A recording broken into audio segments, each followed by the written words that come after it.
Hey, fellow tennis nerds, I hope all is well. I'm back with a favorite guest of yours. I can see it in the data, I can hear it from your comments. Nikola Aracic from Intuitive Tennis. He's a very popular guest, and for good reason. He makes some excellent coaching content and some fun other stuff, which we will get into today, the Monday morning rant and so on. But first of all, how are you, Nikola? I'm doing great. Thank you, Jonas, for having me on for the third time, because last time I was on with you, we had horrible construction noise in the apartment next to me, and with the stop uh, the podcast, it was just too difficult to concentrate. So Yep. I'm hoping that there's no noise today because they're still not done. They're still doing construction. But I don't hear anything. I think we're going to be good. And if not, we're going to power through this time. Fingers crossed. Yeah, that's good. I like your spirit. That's the spirit of a tennis player, right? We're powering through. You know, you have to go through the Absolutely. challenges. Yes. The mental challenges, you just got to figure out a way how to get through it, you know? Yeah. So I was doing in the intro, I said about your Monday morning rant, which I mean, I'm a big fan of Bill Burr and many other comedians, of course, but it's about like a fun rant. And what was this Monday rant? Because we're in US Open week.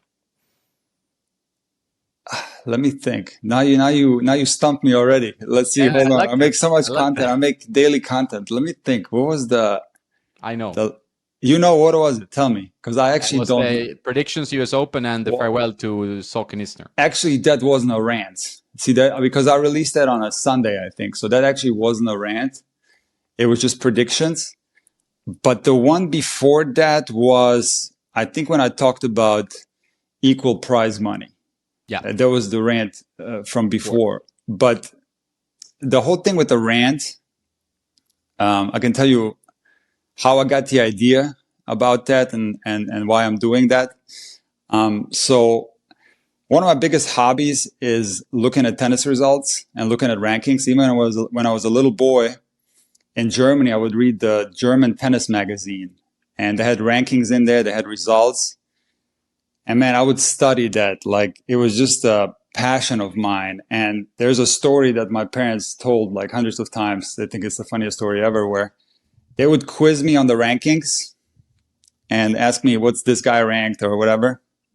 And there was this one time where it was a big family gathering. Everybody was there, aunts, uncles, grandparents, and I was maybe 10 years old or something like that. And they tested me in front of everybody.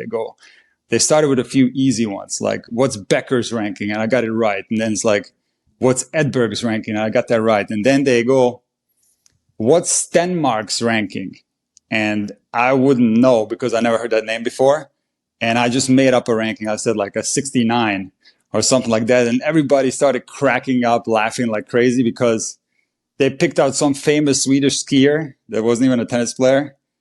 And they got me. So I heard that story too many times. But so I always was super interested in tennis results rankings. And then when the internet came about, I started doing this daily ritual of looking at futures on both men and women. I started looking at the challenger level or the women's ITF, like the 100,000, 50,000 tournaments. And I started looking at the WTA and ATP tournaments on a daily basis and looking at the results all the way from the qualies, the main draw. And it's something that I've always done. And I do it to this day. And I can go super deep into it and spend like hours just looking at results. And it's actually very valuable because I think results can tell you a lot about a player. It can give you a lot of insight into a player, maybe more so than a rating or a ranking, because you can estimate the current form. And if you look at the results, you get a pretty accurate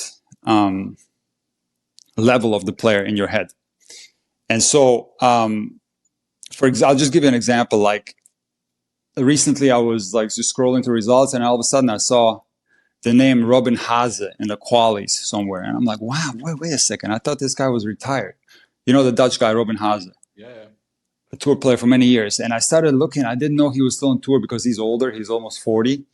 And I started looking at his results this year, and then I started looking at his results from last year.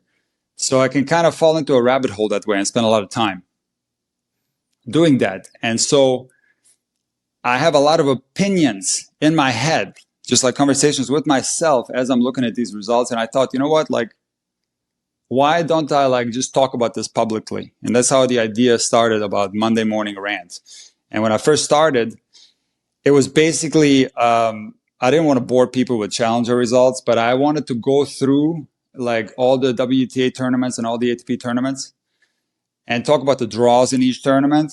And that's what I did in the very beginning of the Monday morning rant. And the reception wasn't great. You know, it didn't really do that well. And I was talking to my mom, who's like my biggest coach when it comes to YouTube. My mom and my daughter, I always ask them, you know, if I'm doing something that I'm unsure if it's working, I ask them what they think about it. So my mom had this idea. It was a very simple idea. She's like, you know what? Why don't you just do it when there's something like important going on? And so that's what I did. I switched it where it wasn't every Monday, but it was only when there's something worth talking about on a grander scale. Because at the end of the day, as you know, there's a lot of weeks in the calendar where it's not a lot going on. A lot of the big names are not playing. And I'm personally super interested in those weeks, but the general public is not. So I think when I made that switch to talking about, doing the Monday morning rant when there was big things going on, all of a sudden, like it clicked right away. I did one after Djokovic won the French Open, and that video blew up. Got like close to 1,000 comments. Then I did another one after Alcaraz won Wimbledon, and same thing. The video got so much engagement, close to 1,000 comments. Maybe it's over 1,000 now.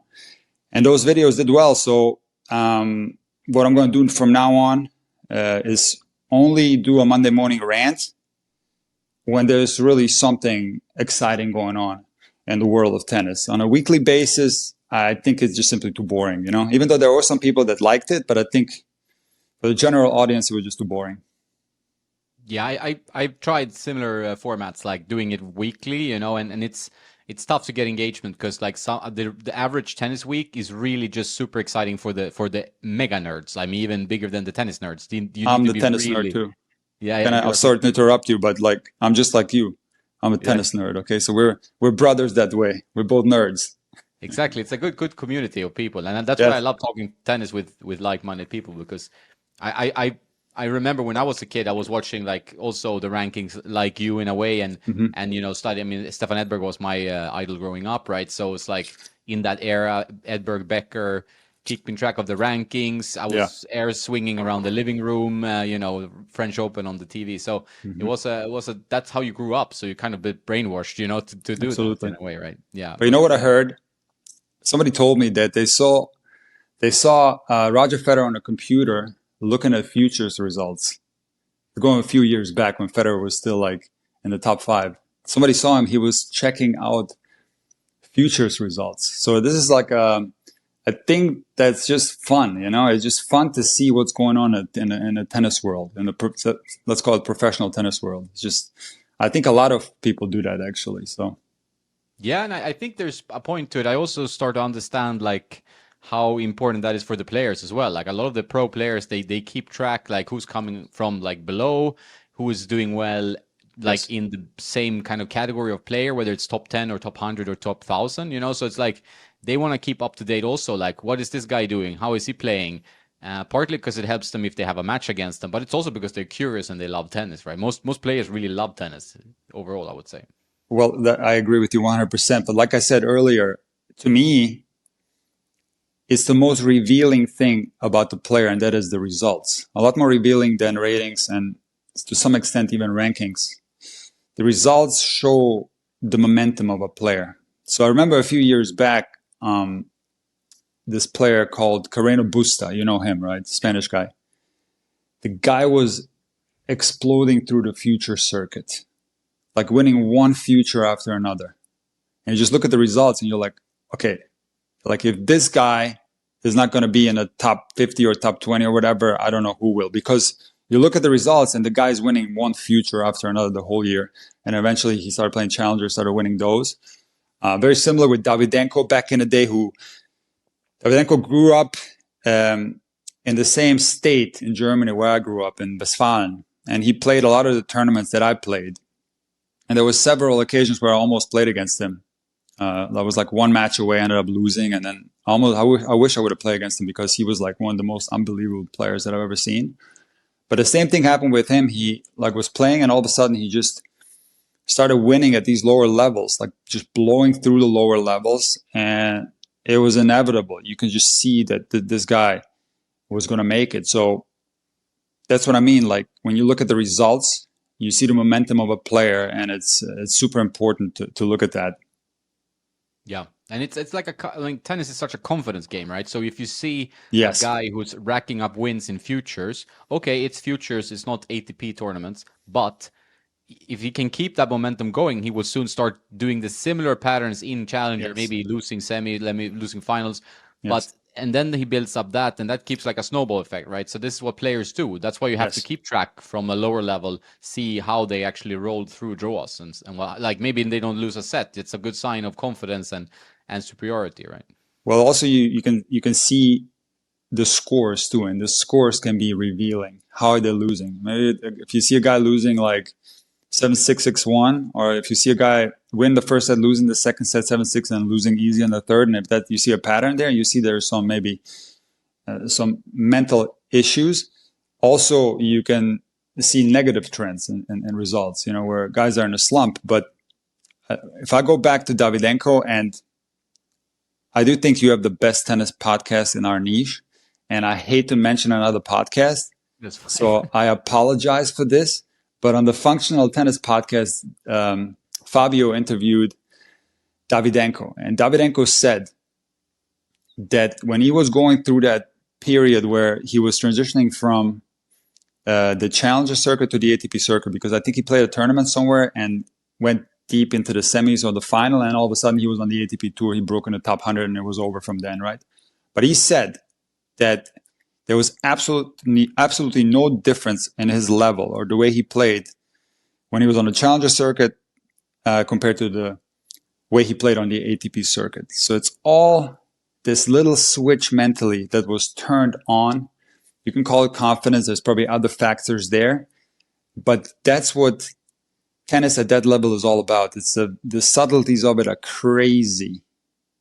You can't really see it either. This is happening inside the player's mind, and it's just insane how players can just turn it on, and all of a sudden the results become much better.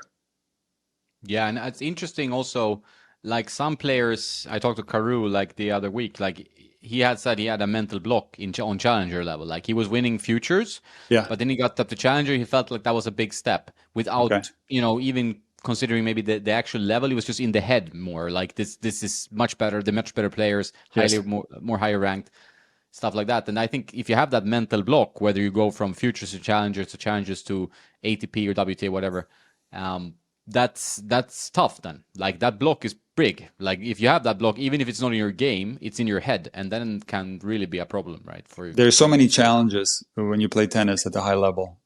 There's so many things that can prevent you from maximizing your potential. Like I've done many videos on explaining why you perform better in practice compared to a match.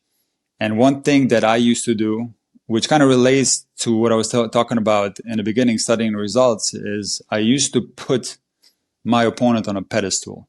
In other words, I had absolutely no problem beating somebody that was my ranking or slightly above or ranked beneath me. Absolutely no problem. But if somebody was ranked a lot higher, let's say somebody was ranked like top 50 in Germany or top 100 in Germany in the men's rankings, I'd put that person on a pedestal and I would psych myself out and end up losing because of it. Now, the super weird thing would be that I would beat players, for example, who were ranked the same as me on many occasions. And then a few years later, you see that player like in the top 300 in the world.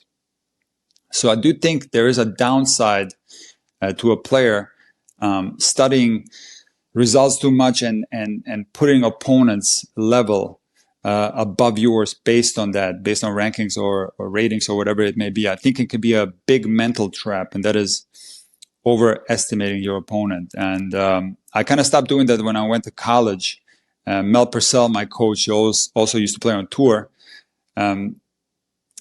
He really talked to me about that problem because I did tell him about that, and he helped me a lot where I didn't care anymore.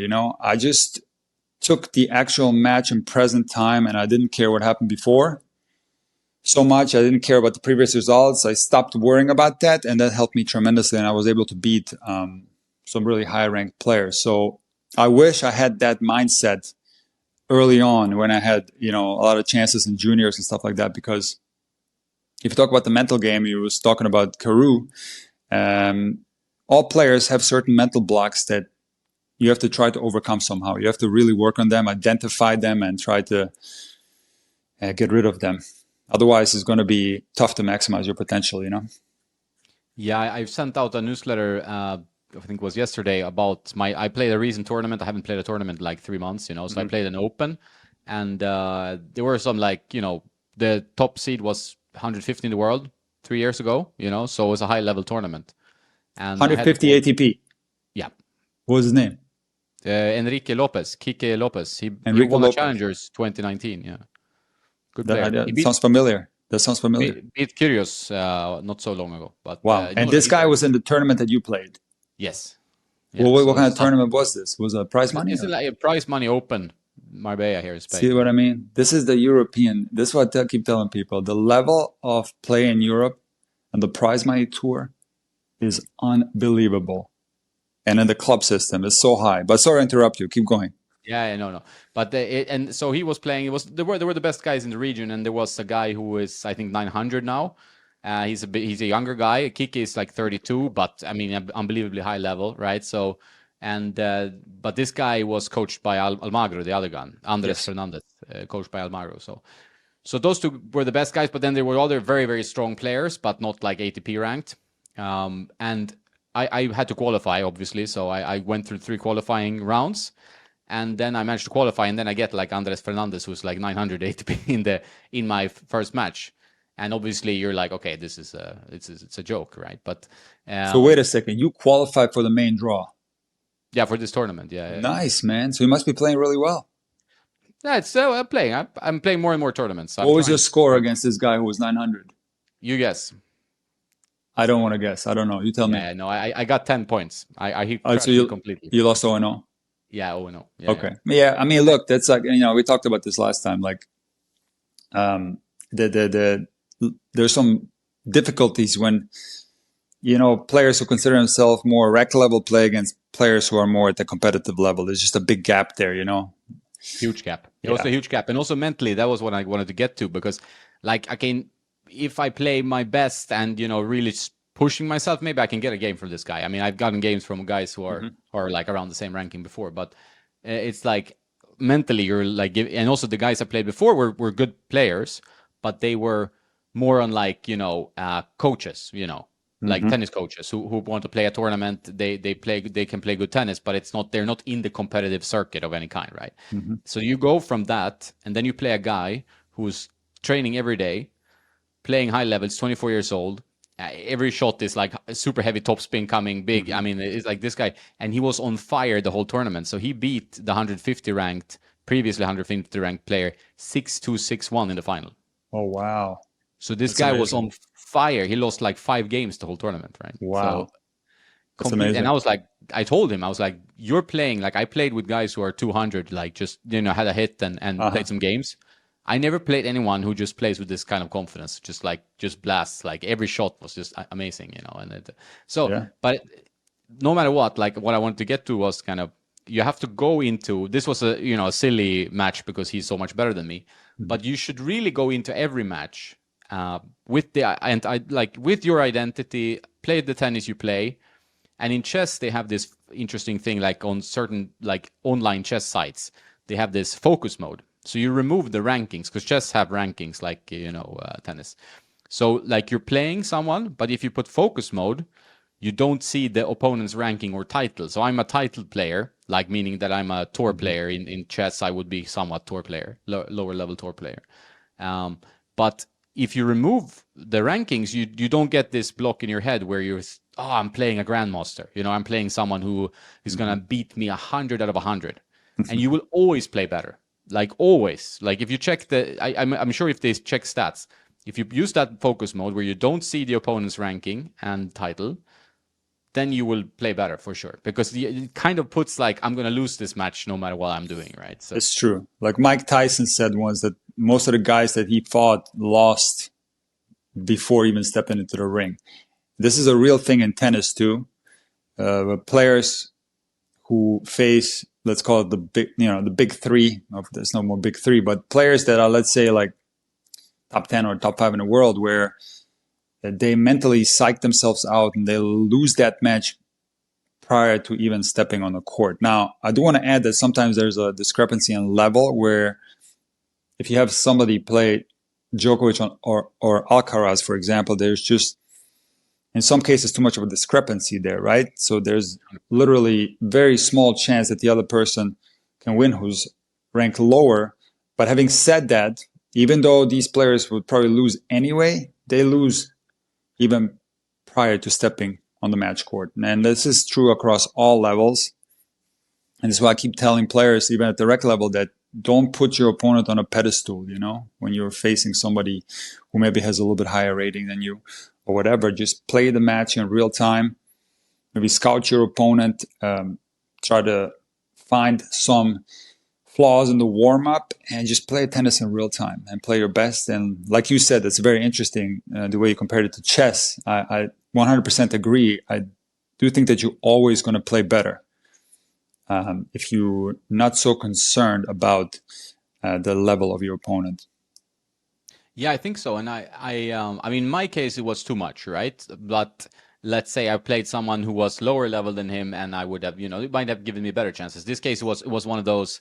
Was a famous study. I think we talked about it on the phone when our connection broke down last time, where people think they can beat a pro, right? So we talked about that briefly, and in this case, playing this guy, I met him yesterday again when I was playing on the side.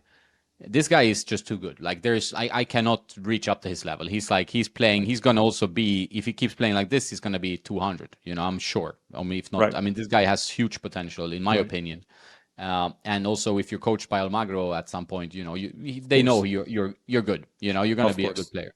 Of course. He's still 24, but he has financial, I think, issues to keep like playing and traveling, and that's mainly the issue. That's Right? tough. So, That's really tough.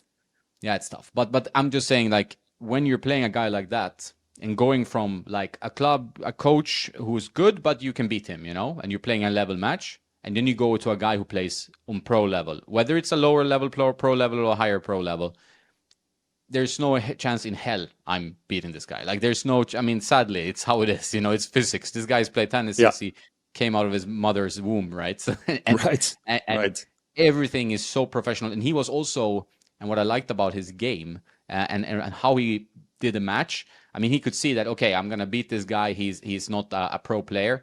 He could see that after 5 seconds, right? But he played the match full on, no giving me anything free. There was I had to win every point. So he's super focused. Vamos, he's treating me like I would be any pro on the tour, which I liked. I prefer that than someone coming in like, okay, hey, I'm gonna have some fun today, because who cares? I win 6-1, 6-1 or 6-1. He was playing every point super professional. I like that. So I was like really impressed. Right. And he did that every match. That's very impressive. I mean, that's what you got to do, At that level, you got to play every point. If you don't, there's going to be problems. It's a high intensity game, and you got to bring it. And you'll find that, like, see, when players are forced to play against somebody else where there's a discrepancy in level, what I've seen is that players just want to get off the court as quickly as possible, because sometimes it happens when somebody gets a wild card, or especially at the prize money level, there's a lot of like lower level players in the first rounds. And one of my friends who was top 200 in the world, I talked to him about this one time, and he said, these matches are actually very bad for your level, because think about it, when somebody of that caliber, like what you're talking about, 200 in the world, or my friend who was 200, and then when they play somebody who's more rec level, they're never going to be able to play their normal level.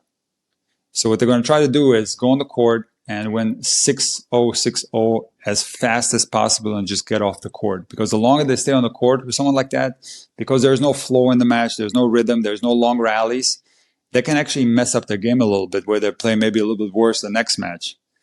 So they just want to get it over with as fast as possible. They're going to be super serious. There's not going to be any messing about, joking around, giving away free points. And yeah, that's what you're going to see.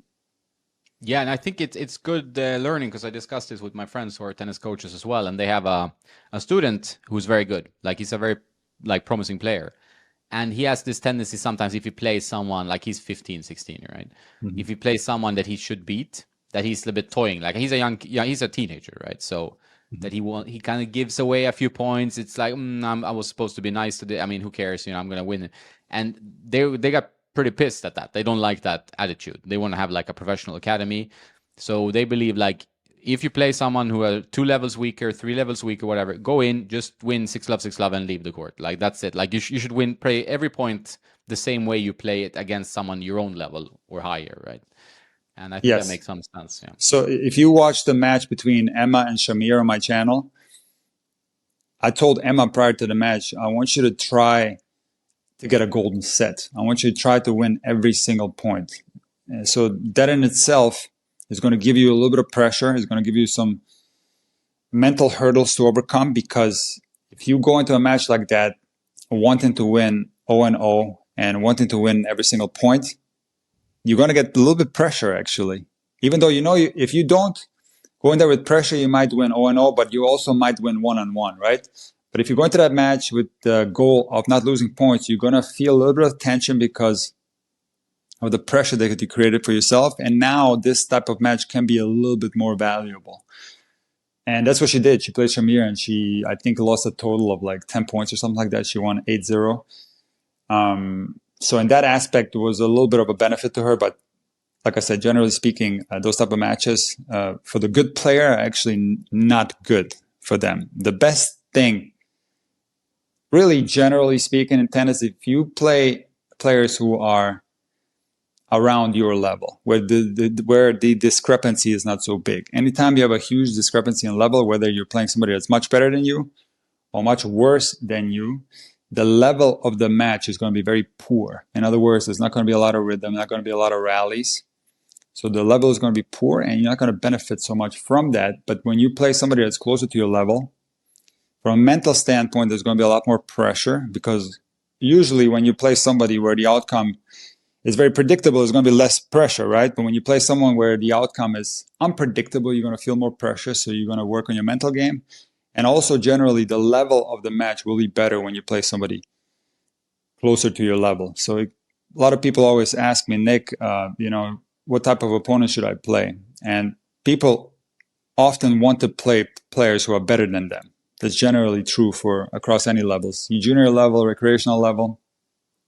I tell them it's actually, it's not the best for you. You got to play players that are close to your level. And then as you get better, you keep doing the same thing. And that's going to ultimately be the biggest benefit. Yeah, I think that is the whole importance with like your NTRP system, where you have tournament, like you have a league, like NTRP 4.5 or whatever. Like you should play players within your NTRP, your level, your UTR. Because I agree, like if you're playing someone much better, you're not going to get many points. You're going to get demotivated. You're going to feel like a shit player. There's no good coming out of it. Like there's, I mean, in my opinion, zero good. Like it's not. It could be fun. Like okay, hey, this guy is so good. Like if you play someone who's 200 in the world, it's fun to know how good they are, because they are incredibly good, right? Serve, everything is good. But besides that, there's no point. You're just going to feel worse about your game. And also, tennis is the most fun when it's a fight. Like it's the most fun when it's an even match. That is tennis. Tennis is not fun when it's 6-love, 6-1. Even if it's someone who's slightly lower having a bad day, it's not that much fun. No, it's not. I agree 100%. And to further expound on that, there's a lot of serious tennis players who make tournament choices, especially in juniors, where they want to skip levels, and they think that if they play a better level, here in Florida, or USTA has levels 8 through 1. Like 1 would be like national level tournaments, and 8 is like beginner level. 7 is like the entry level, and it's pretty good. And so some players, junior players, it's really the parents, not the actual kids themselves, but they put the kids in the tournaments that are much higher rated. So they put them in L5s or L4s, and they think that that in itself will make the kids better, but it's not. And then there's also people who want to bypass everything and jump straight into the so-called tour, okay? And they want to start playing futures, and they think that somehow if they play futures, this is going to get their level better. It will not. You might actually get worse, because you're not going through the stages of tennis where you're advancing from one level to the next. If you jump in a level that's way above, your level, you're not going to benefit anything, and in fact, you actually might get worse. So that's something that's important to know, that you have to go step by step. I always talk about step by step, but even within tournament choices, you have to go step by step. If you're playing tournaments and you're losing first round, you're not never winning any sets, you're simply playing a level that's too high. You're not going to benefit anything. You're going to continue to lose. So you got to go down a level and then go from there. I can give you an example that a lot of the viewers are going to resonate with, because there was one player that I was coaching who tried to play men's open tournaments here in Florida. These are like prize money tournaments, and they're pretty strong. They're not as strong as the tournaments in Europe, but they're pretty strong. You sometimes get D1 college players. You get some players that have ATP points. Very competitive. And this player was playing these tournaments and losing first round every time. So I suggested, you know what? Let's go to the rec level. I want to see you win 5.0 tournaments. I want you to win 3 of those. When you win 3 of those, you go back to playing men's open. And you started playing 5-0s, started losing in the 5-0s. So I said, listen, I want you to win 3 4-5s tournaments. And then when he started playing the 4-5s, he ended up winning a lot of matches. And I don't think he won 3 of them, but he did win some tournaments. And then we advanced back to the 5.0 level. So I think it's important to check yourself. Where are you level-wise, to be honest with yourself, and then go step by step. You got to prove yourself in a game of tennis. Yeah, I 100% agree. I think it's good to be in that spot where if you're playing a 4-5 tournament, which is like high level of tennis comparative to all tennis players in the world. Like, I mean, Right. if you're talking, 5-5, 6-0, it's the 1 percentile of tennis, right? So Right. that's like True. all players, right? Right. But 4-5 is kind of like a, pretty good intermediate player or something. I don't know what it would call Yeah, it. exactly. That you need to then win almost every match, I feel like, before you feel like that you can move up a level. I think you should just, okay, I'm playing at 4-5, I'm winning every match. Like, then you're ready. You go ahead. Like, I Exactly. really feel like that's how it should be. And then you go to 5-0, then you should be winning every match, then you're a 5-5. You can't be like, hey, I'm struggling around in a level, and you can be on the lower part of that level and struggle around, but to move up a level, you really need to show dominance on that level, I feel like. So otherwise, you're not Absolutely. really ready, right? But I don't know what it is with some people, and I have so many examples. I mean, some of them I probably shouldn't tell these stories because there could be some trouble if these people are listening. But I have so many examples of people that don't win at the 4.5 level, okay, NTRP. They don't win there. They lose plenty of matches, okay, but yet they decide to go play on the pro tour, futures. Yeah, Because some people, they I don't know what it is. I really have no explanation. Maybe it's delusional, but it doesn't work. That's the results in nothing. You just go there and you start losing, and then after a year or two, you're done with it, and you probably don't play tennis ever again. You're sick of it, so it's not fun, But I think some people just like the idea of, I guess in their head they think they're playing pro tennis simply by entering these tournaments, Because for people that don't know, anybody can enter futures tournament qualies. If the draw is full, you might not get in, but if there's spots in the draw, anybody can get in. Anybody, any age, yeah. So that's maybe something that should change, but then again, you don't want to like prevent somebody from having the ability to go up in the ranks, but it's just too many experiences that I've seen. Maybe it's the fact that I live in Southeast Florida, which is kind of a crazy tennis place anyway. But there are so many of these people who were like played on the so-called tour, you know? It's insane. Yeah, it And makes it's little sense. I don't know why you would want to push yourself into situations where you lose. Like well, that's not fun. You know, it's fun if you fight and it's an like if you give your all and you lose a tight match. Okay, it yes. hurts, but you suck it up. That's part of Right. tennis. You're a fighter. You enjoyed it, whether it's a 3-5, 4-5, 5-5 level doesn't matter. Right. But to go and lose and get one game, or at even not even that sometimes, like that's pointless, completely pointless, in my opinion. Like it's Well, it has to be logical. Like I get a lot of parents that call me, ask me for advice about their kids, and this is just a little bit of a different situation where people think that if they move to Florida with their kids, that this is going to be somehow a magical formula for the kids to become really good at tennis, and it never is.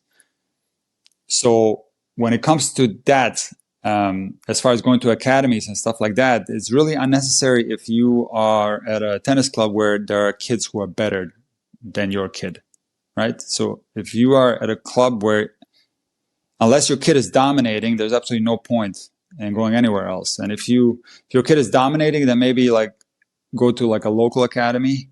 And if the kid dominates that, then maybe it's time to go to like Everett or IMG or whatever, any of those big academies. Maybe it's time to go. But until you have people who can beat you in your hometown, you really shouldn't worry about anything else. You shouldn't worry about the tour. You shouldn't worry about going to an academy. You just master that first. Become club champion. It's that simple. Put that trophy in your house, win the club championship, and then go from there. After the club championship, you win the district championship, and you go step by step. That's what I keep preaching. You go step by step, and that's really the only way to do it. That's really the only way anybody has ever done it.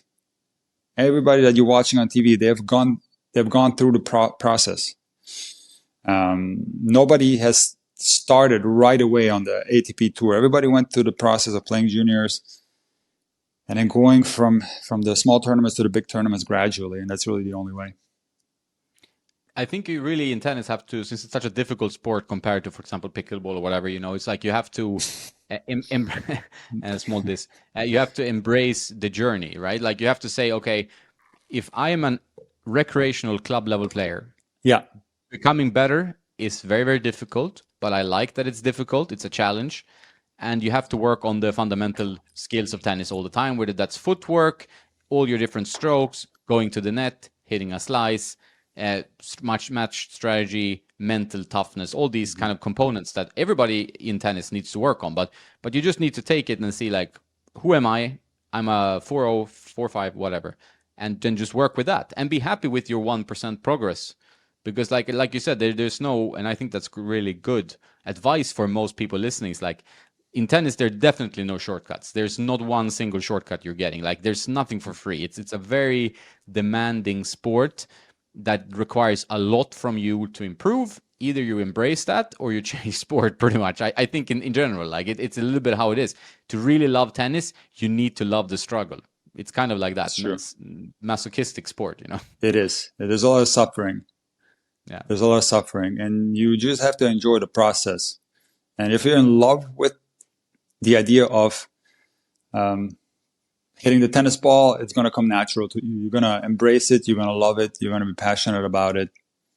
And it's going to be a lifetime sport. It can be very, very addictive. You know, the idea of getting better or the idea of winning matches, there's no better feeling in the world than winning a match where you didn't think you were going to win prior to going into the match, where the outcome was 50-50, or maybe you beat somebody that was better than you, and you fight hard, you play that match, you end up winning. That feeling is so incredible. People get addicted to that feeling, and they want to keep going.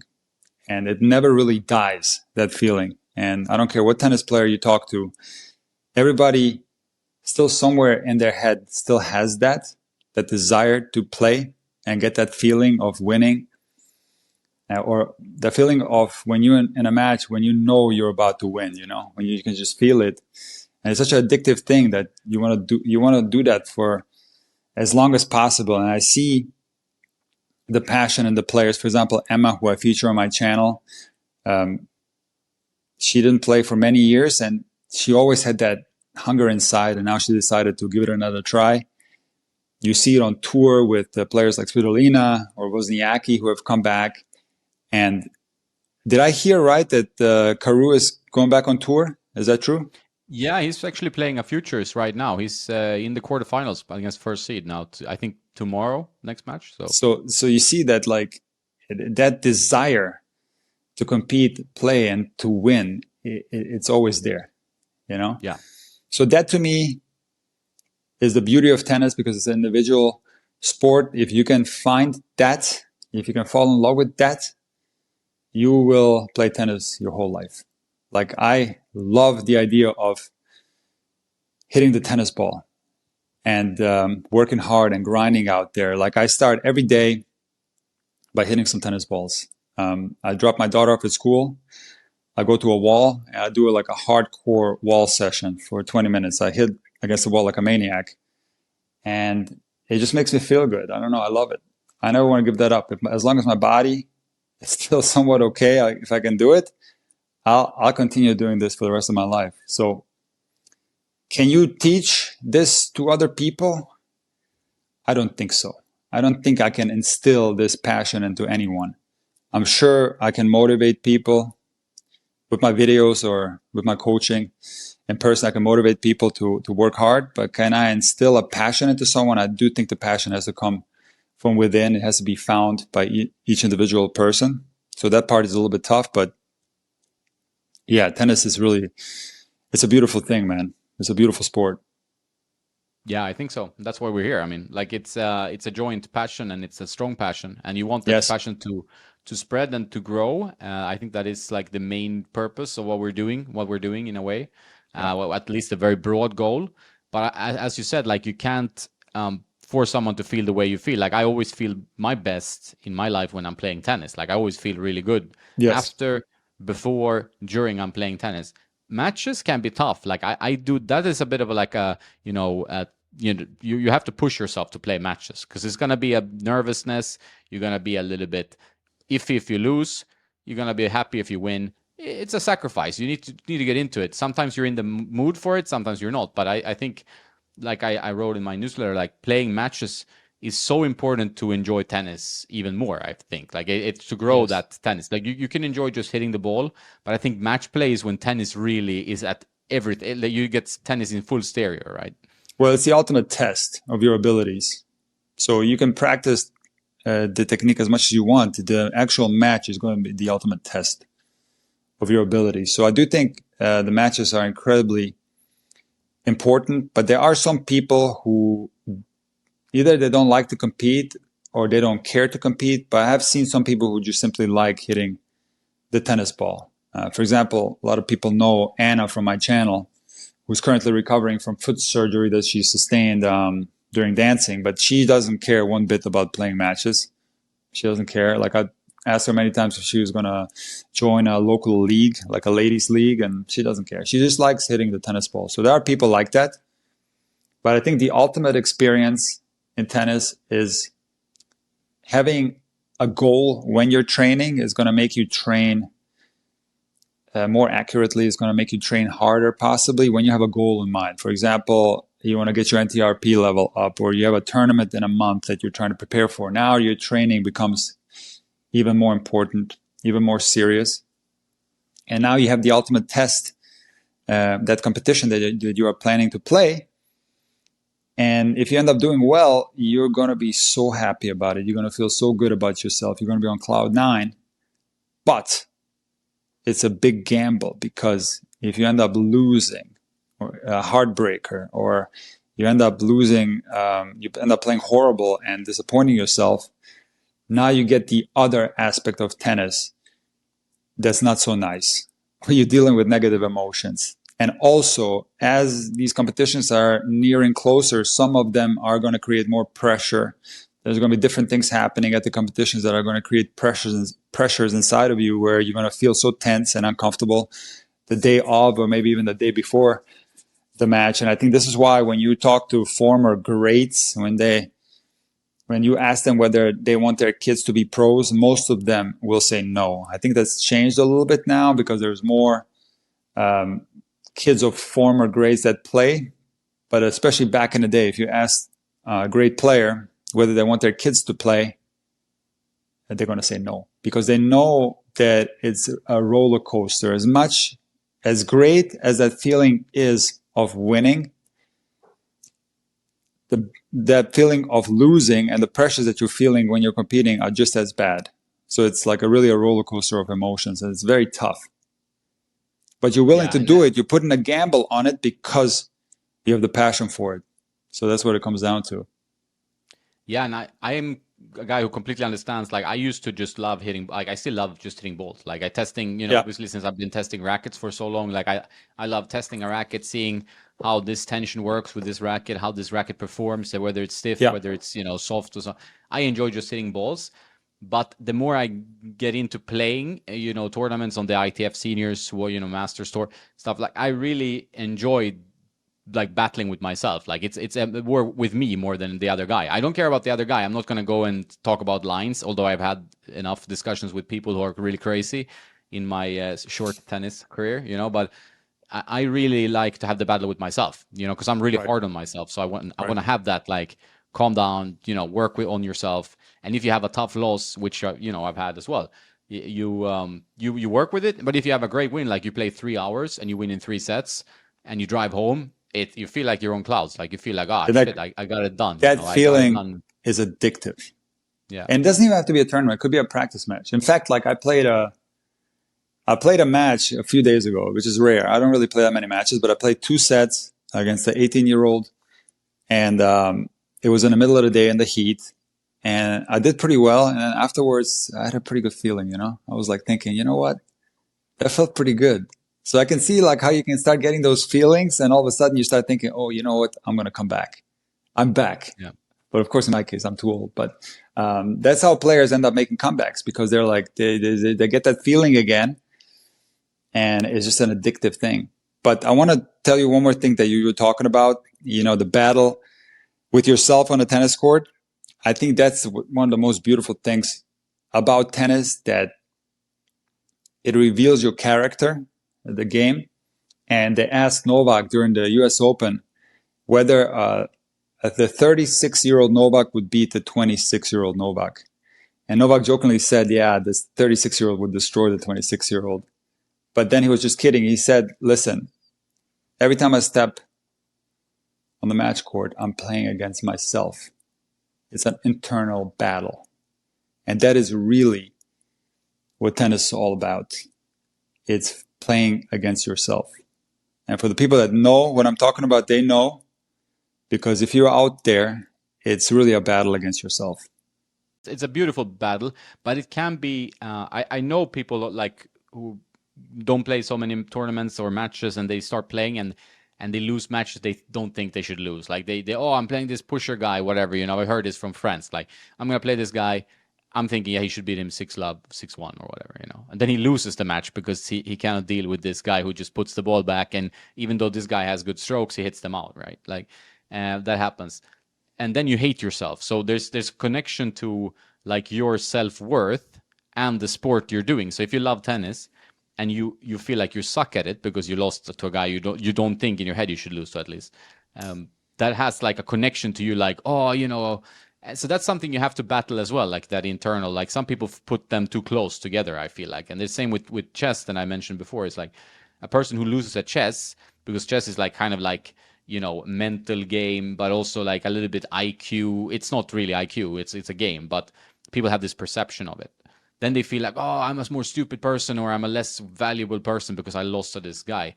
And that's something you have to get rid of to really enjoy the competition. And you really have to see it. And I think Novak put it really well. What you said is that it's a game against you. You don't worry about the other guy. Don't worry about the crowd if there's crowds. Worry about how you feeling, what you can improve. And if you lose, you just try to improve next time. Like, to win that battle against yourself next time.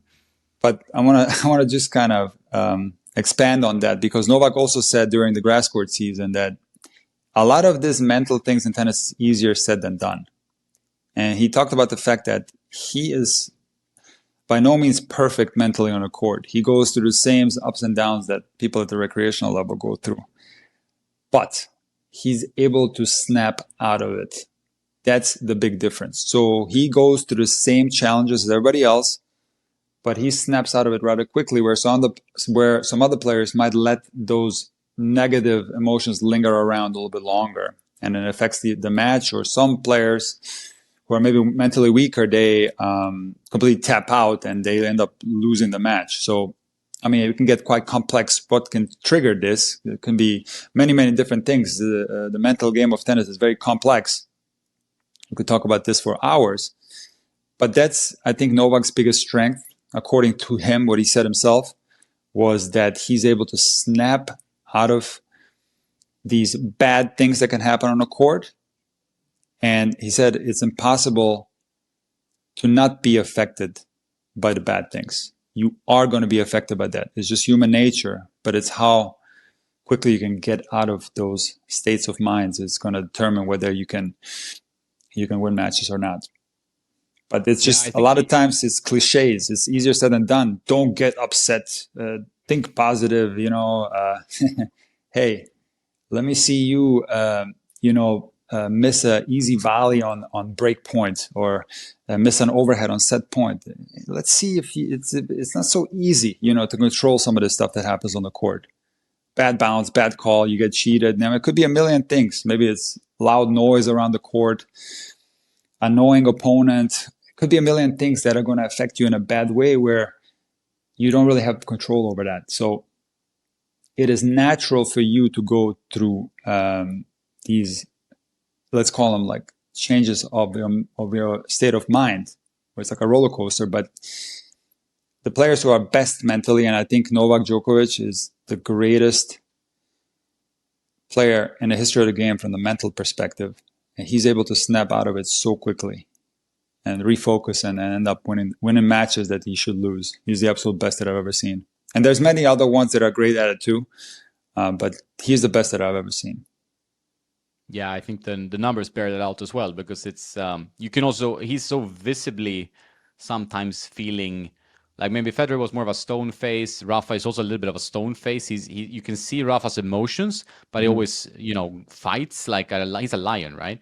But with Djokovic, you can feel like now he's off. Like his Wimbledon final hits the post to the net. Like he makes these human things more than Roger and Rafa maybe.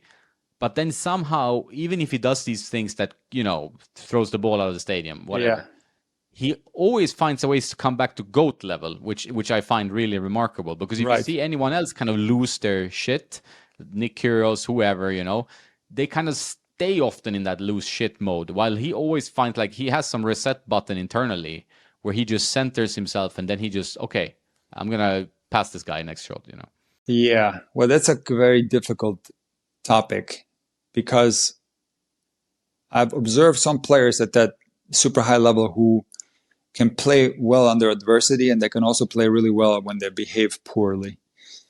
But generally speaking, I would say that players who behave poorly, their performance tends to drop. I will say that's generally true. But in the case of Novak, I do think that these like outbursts help him to get everything out of his system and refocus. So if he's yelling at the box, or if he throws a racket every now and then, it works for him in a positive way. Even though a lot of people see that as bad sportsmanship, I don't. I mean, he's doing it to himself. I don't really see that as bad sportsmanship.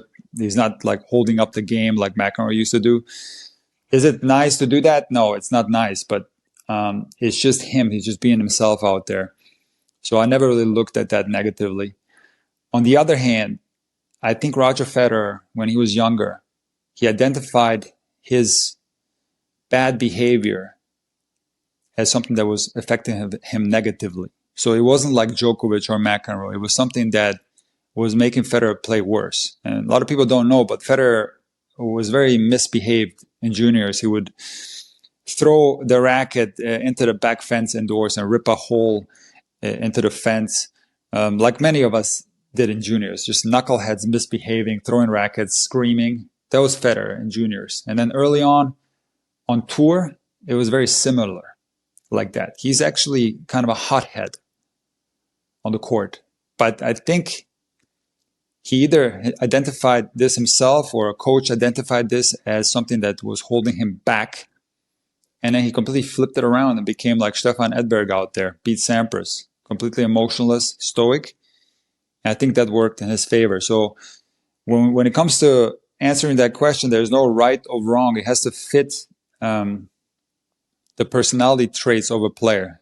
Every player is going to have to figure out their behavior on the court and these emotional outbursts, whether they're, holding them back or they're benefiting them. However, if you ask me as a coach, I think generally speaking, the players that can play well under adversity, they're in a minority.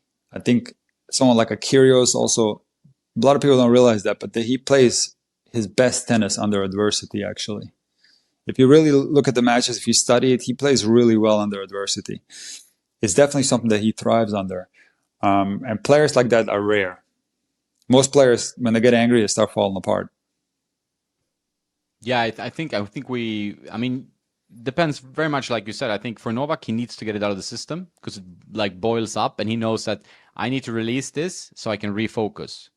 And for some players, that burst becomes like more and more negative. They can't seem to stop. It's like an avalanche. Like they can't seem to stop it. It's just going down, down, down. It escalates. They lose more and more of their mind, right? Yes. And he has found a way to stop that. For Federer, maybe it was just like, okay, stone face, all in.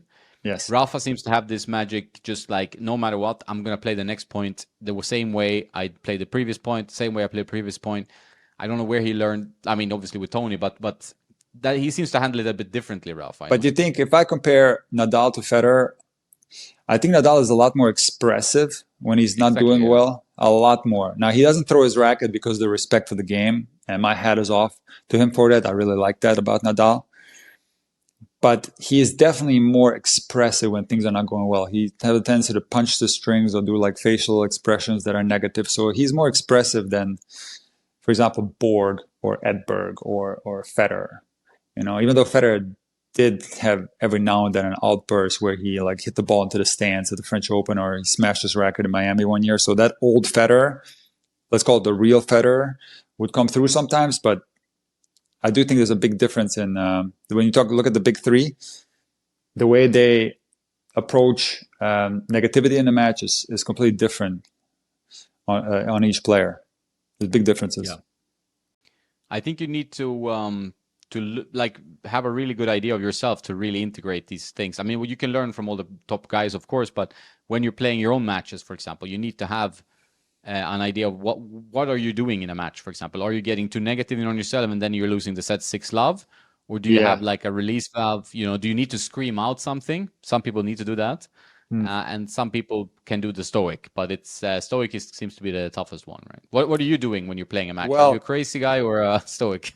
That's a great question. So I can catch myself when I'm performing at my worst, and that is when I'm playing with low intensity.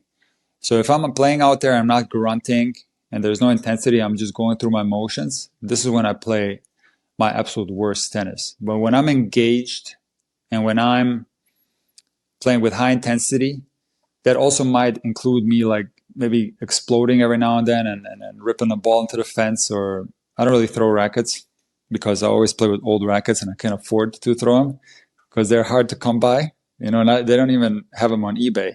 So I don't throw rackets for a long, long time because of that. But for me, the important thing in my game that I'm in the battle mentally, that I'm right there fighting 100%.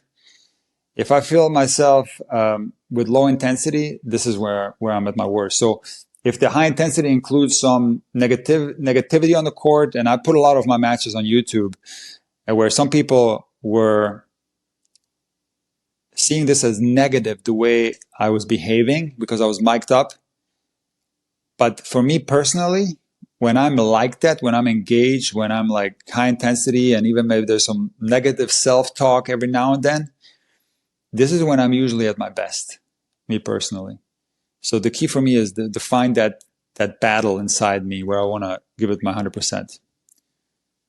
Yeah, I think that makes sense. I'm similar. Like I do the stoic, but I feel like unless I'm playing someone much weaker, that I sometimes play much less good, right? Like I mean, I play worse when I'm stoic, but like just not caring too much about the point, not showing anything. Yeah. But when I'm like, the moaning is a good idea. Like when you're groaning a bit, when you're grunting, you're just active. Listen, it Like becomes natural, yeah, you know? but also like yeah, not fake and annoying the Yeah, opponent. Like but right. it's like when you put your intensity higher, it's not that easy for me. It doesn't come always naturally. I have to be like mindful of it. Like okay, like because I play like a lot better when I'm more intense. Footwork goes up, everything starts being more active.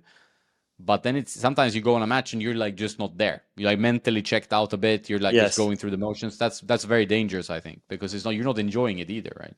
This is where it gets tricky from a coaching perspective because I cannot make a generalization based on how I perform best on the court, or anybody else for that matter.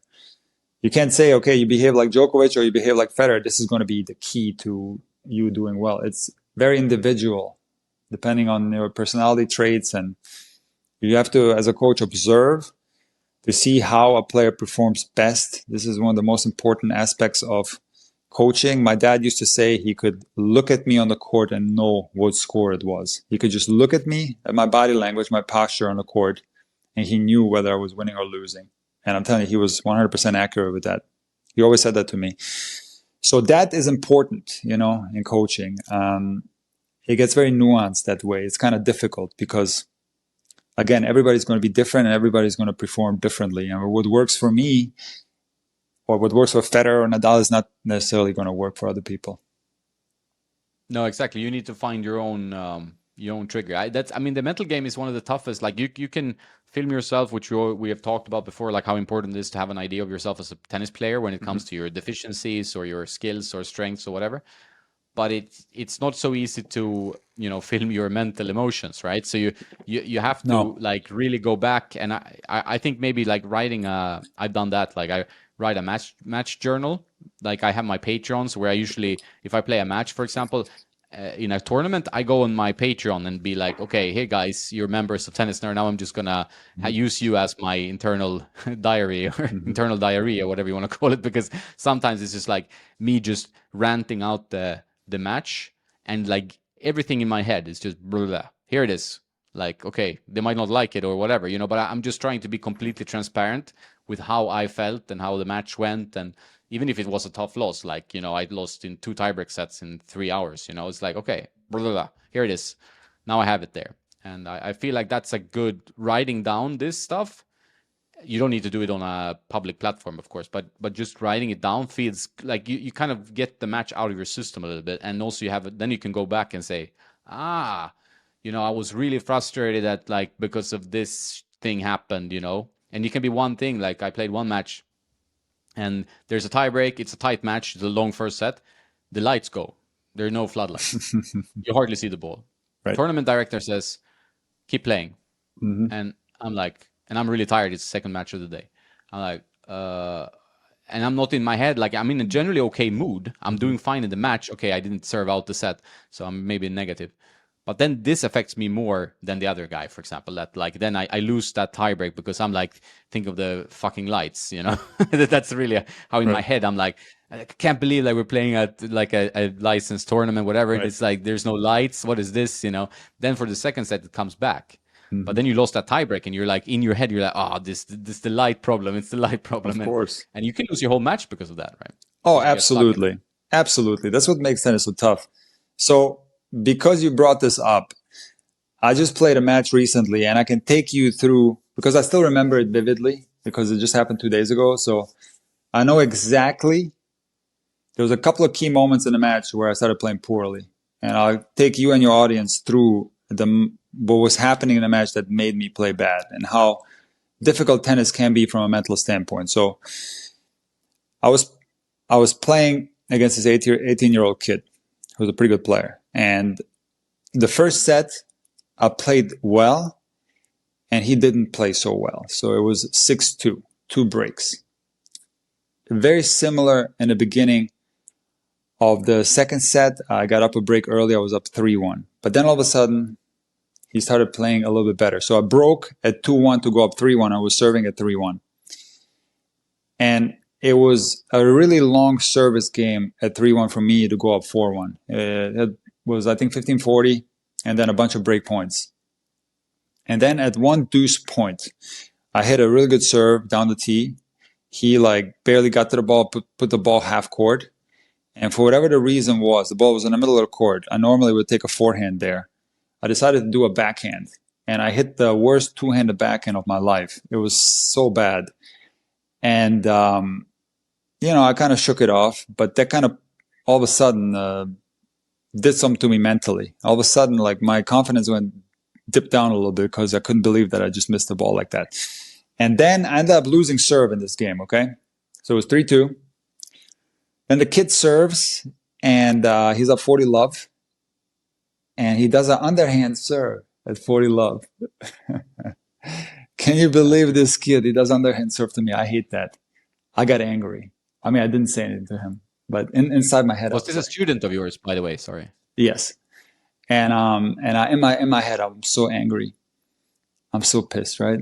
He just did underhand serve, and I came to the net off the underhand serve, and he lobs me with a perfect forehand topspin lob. Okay, like I wanted to explode right there, but I just kept it together. And then I serve at 3-all, but my mental state has changed. My mental state has changed. When I was up 6-2, 3-1, I was perfect mentally, confident. I'm like, I'm playing well, I'm serving well, I'm holding serve, I'm doing good, And now all of a sudden it's 6-2, 3-all, and I'm a mess in my head. I lose the first point of that game, and I'm angry. Now I'm starting to get really pissed off. End up losing that game, and I have an anger explosion on the court. I rip a ball into the back fence. Ball comes back to me. I rip it again into the back fence, like almost put a hole into the back fence. I was that angry. I'm down a friggin' break now, okay? I'm down 3-4, and I had the match won.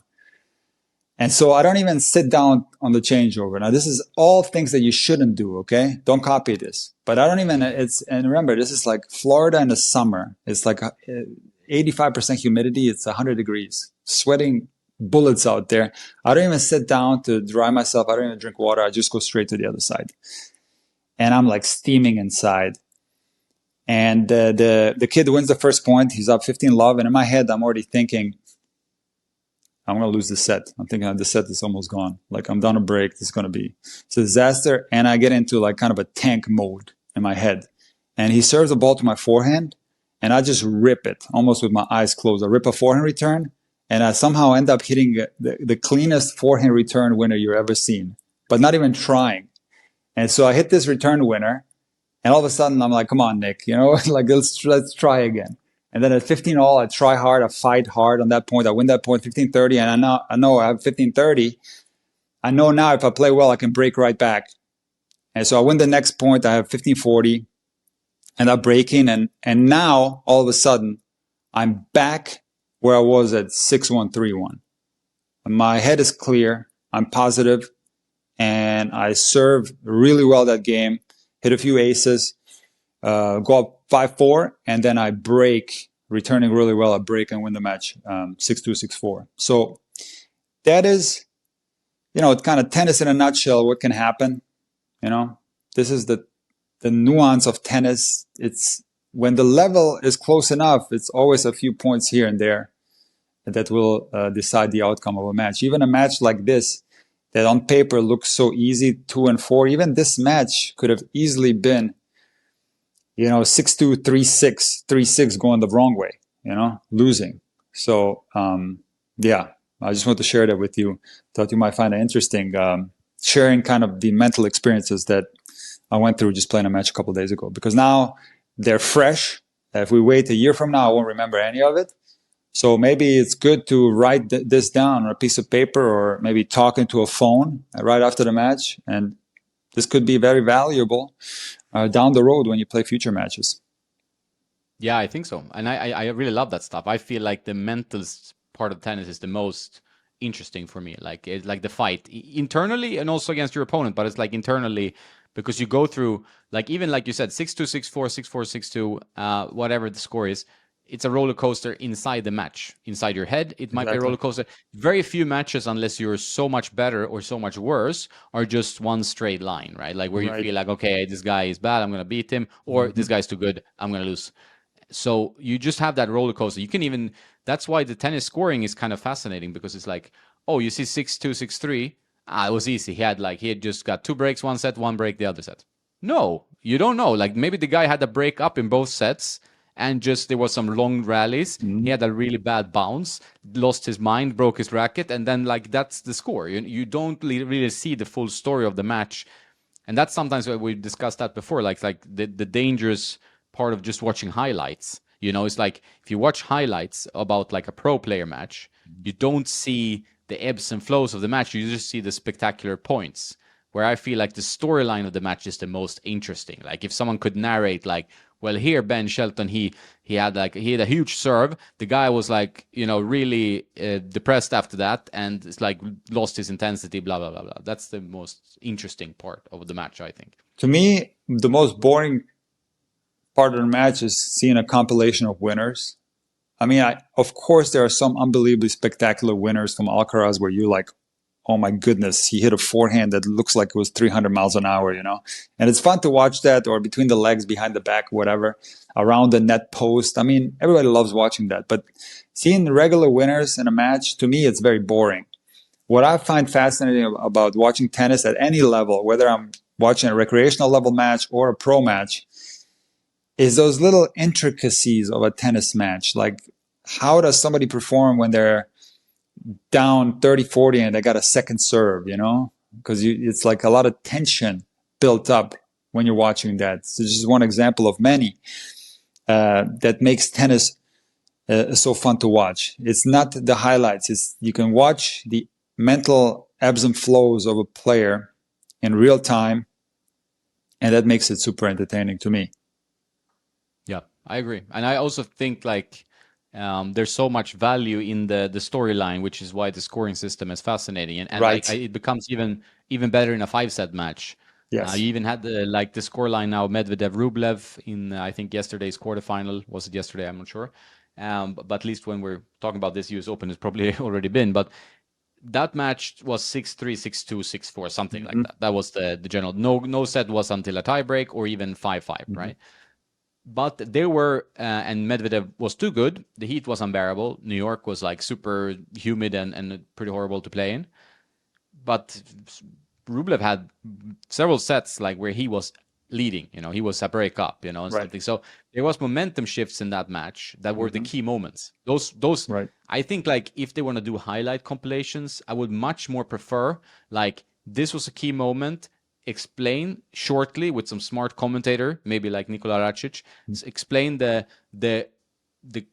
context, what is happening here, and what is happening now. Because like just seeing it doesn't tell you anything. Like it doesn't tell you the whole story. Like there's Nothing. like it's not even a book, excerpt. It's like you want the summary of what Well, happened in the match. I've done videos on this, many videos, titled Stop Watching Highlights. And I titled these videos, You Won't Learn Anything. And I stand by that. You won't learn anything from watching highlights, but you will be entertained. So it's just Yeah. pure entertainment at that point. And I always go back to this Ivan Ljubicic interview that I heard, where he basically was talking about the same things, where a lot of the kids that he sees, a lot of the great juniors that are coming up now, have a lack of knowledge about the game of tennis simply for the fact that they don't really watch matches anymore. Because the short attention span is real. And he mentioned the story of this one kid at his academy in Croatia that was a serve and volleyer. And Ljubicic started talking about one of the greatest serve and volleyers ever, Patrick Rafter, and this kid had never heard of Rafter. And Ljubicic couldn't believe that a kid who likes the serve and volley has never heard of Patrick Rafter. I've had some experiences with players on the court too. For example, Macy, that I featured in the series Emma versus Macy, and never heard of Goran Ivanišević. And I can't for somebody that like was looking at rankings since an early age and looks at results every day, I cannot fathom the idea that somebody has not heard of these legendary players. But that's the future of tennis, where the short attention span, the highlights, players nowadays are just not that familiar with the game. They don't have a deep understanding of the players that are competing at the highest level, simply because our culture is changing. It was much different from back in the day. Everybody knew all the players. Everybody knew their playing styles. People also knew about the history of tennis. So when I grew up, even though like I wasn't that knowledgeable about Gerulaitis and Borg and Vilas and all those guys, I of course knew them, and I was somewhat familiar with Borg and all these guys. But nowadays, if you talk to kids, first of all, they don't know some of the older generations of players. And when you ask them, like, who won Wimbledon last year, or if you ask them, like, can you tell me the top 10 rankings, WTA and ATP? I'm telling you, the vast majority of kids don't know. They don't know and they don't care. And if we go back 20 years, you ask those same questions, everybody would know. So I think that's the big difference nowadays, is because our culture has changed to this like short attention span where you're just watching clips. There's just a generally a lesser knowledge about the game of tennis from the new generations of players. Yeah, I think that, there's an overload on information, so everybody tries to shortcut information all the time. And I find that, obviously this is, the world is changing. Maybe you have to, I'm trying to adopt my ways a little bit, but like reading books, for example, that's very helpful. Like I used to read tennis books, I used to read chess books, all kinds of books, history books, whatever, as a kid, and you learn so much from reading or from like going through. It's like this, if you play a long match, if you do something that takes time, it's a challenge, it's a bit of a struggle at times, it seems like you gain more from it. Like there's no 10-minute workout that's gonna change you. It's like you have to put in some effort and go through some shit in life, in sport, in whatever. And I feel like when we only have the attention span of watching like Muratoglu explain how to hit a slice in a 60-second TikTok, it's not good. Like it probably hurts more than it does any good, because people be like, oh yeah, so this is it, I saw a 60-second TikTok, with funny music. Listen, I do short form content too. And I try to make it as valuable as possible, because you have to go with the current trends if you want to reach the audience. Like I want to reach a younger audience. This is why I think what Felix from Tennis Brothers is doing is so great.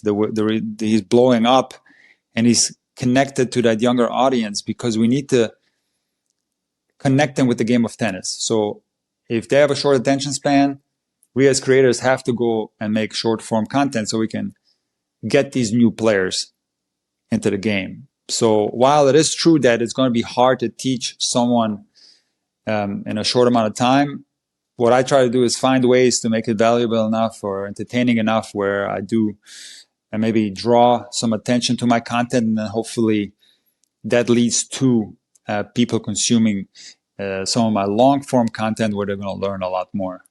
That's the idea behind it. Yeah, I think you need to adapt. Like I think it also gets into this situation where like you have my parents, for example, they are more like, I'm not going to bother opening an Instagram account. And I'm like, yeah, you can get some good stuff from it. Like you like cats or dogs, whatever videos, there are plenty of there, but they just like, no, refuse to move on and evolve. And not with everything, but with some key things, they are just like stonewall, right? There's no chance I'm going to even try. I understand. And that annoys me, because I feel like it's almost like an obligation as a human to try to follow a little bit along with society, right? Otherwise, you're just going to be like an old crab there, like running around. I see what you're saying. Yeah, I see what you're saying. Look, me personally, I try to adapt with the culture. I'm not a person that's stubborn. I'm very much someone who's open to new experiences. So I adapt. And for example, my parents, they adapted to a degree too, but I know exactly what you're talking about. There are some people who are resistant to that, to changes in society, and they kind of do things the old school way. It's true. Yeah, and I do understand them. I'm like an old school guy in many ways, right? But Hmm. you also have to have a part of yourself that's like, even for like what you said is good. I think it's like you want to reach a young generation to do good for tennis and to stay relevant in tennis, and then you have to adapt your content a little bit. So, and that can help them as well, right? Like, so it's like there's a good thinking behind it, and you just need to do it. You can't be just like, oh no, I'm only doing like radio. It's like it's not I how you should do it. always thought that short form content is important in my niche, which is, tennis instructional content, I guess, or tennis content in general. Short form content is very important.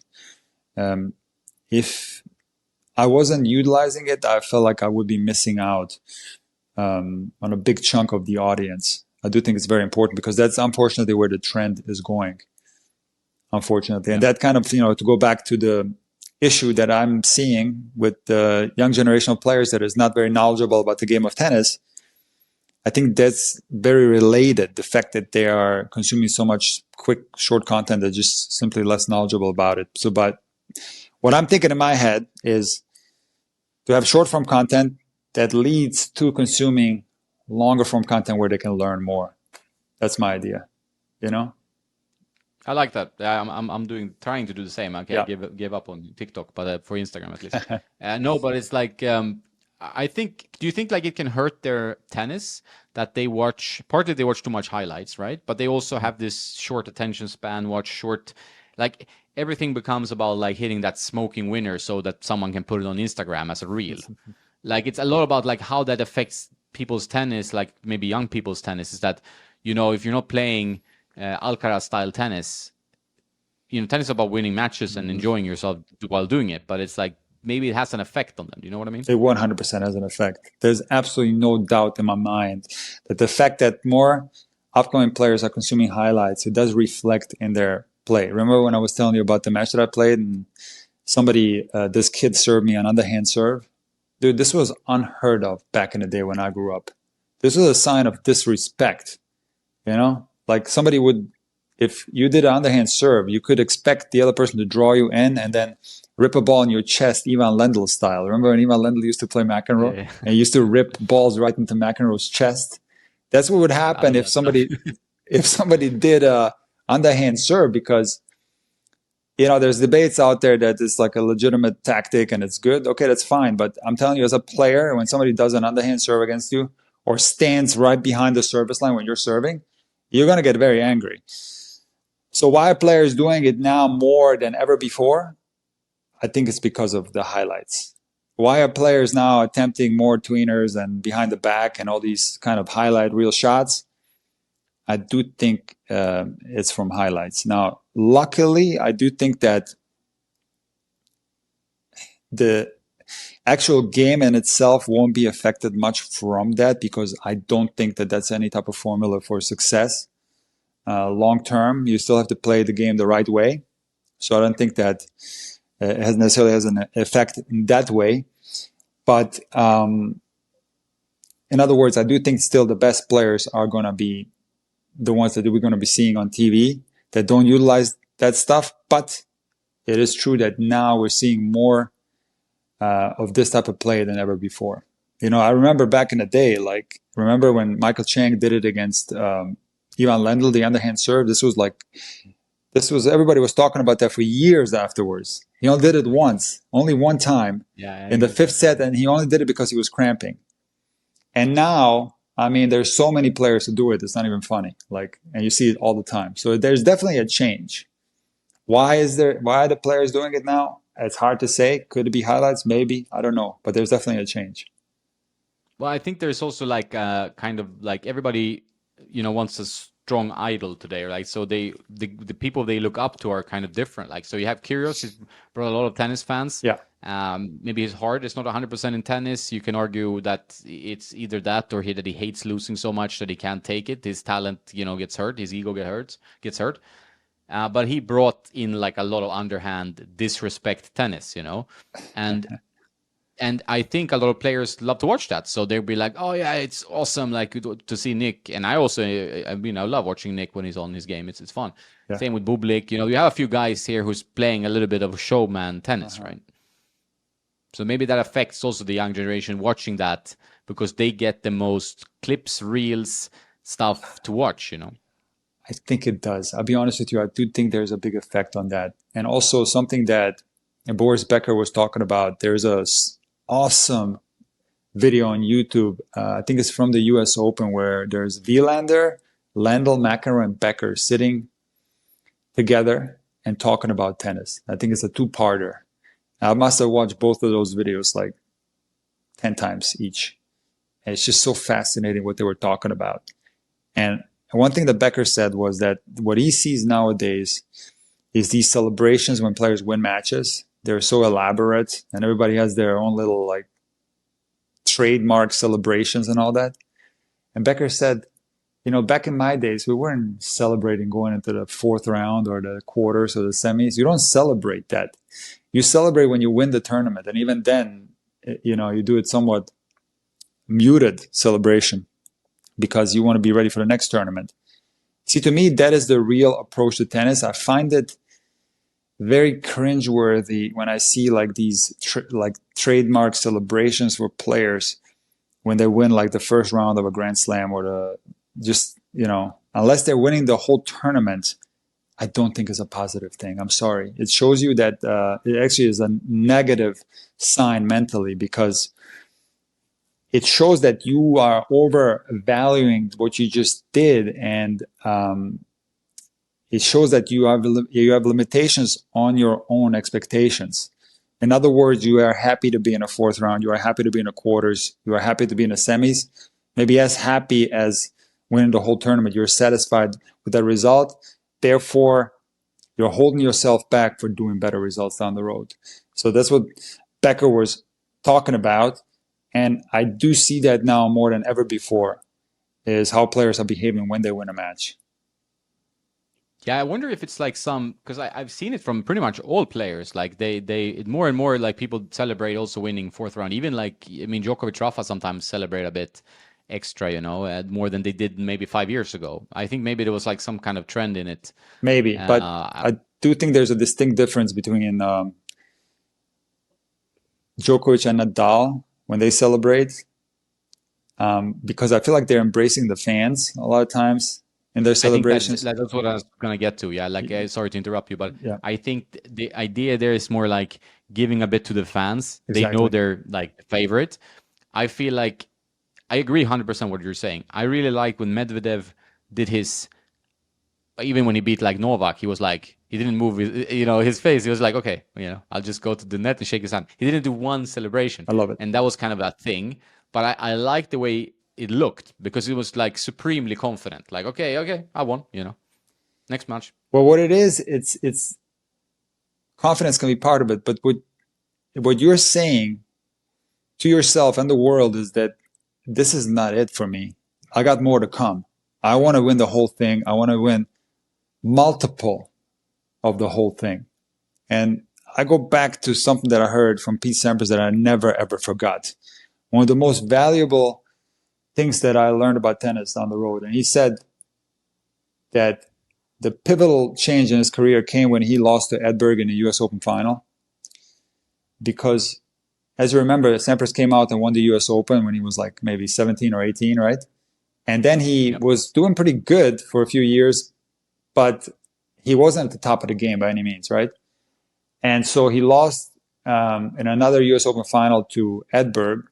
And Sampras said that he caught himself after the match being happy with the result. So he was happy for having made the final. And he realized this being an unbelievable trap. And it's at that moment when he became one of the GOATs. And he started winning everything and he started dominating tennis. So I do relate this Sampras story to the celebrations and all this, because sometimes you can see when a player is like so happy to have done something on the court, you know that that's that for them. They're tapped out, like they're satisfied, in other words, and they're not ready for more. However, and I've said this on my channel, before. When I watch the big three, Federer, Nadal, Djokovic, and when I see how they behave after they win a Grand Slam tournament. So especially if it's a tough battle, they will fall on the court. They might even cry, and they're unbelievably happy. But you can see within the trophy ceremony how the game face comes back. And by the end of the trophy ceremony, you have the feeling that they're going to hit the practice court in a half an hour because they're stone-faced. It's almost like all the happiness is drained out of them, because that's the only way to become that level when you can win multiple Grand Slams. If you don't overvalue your success.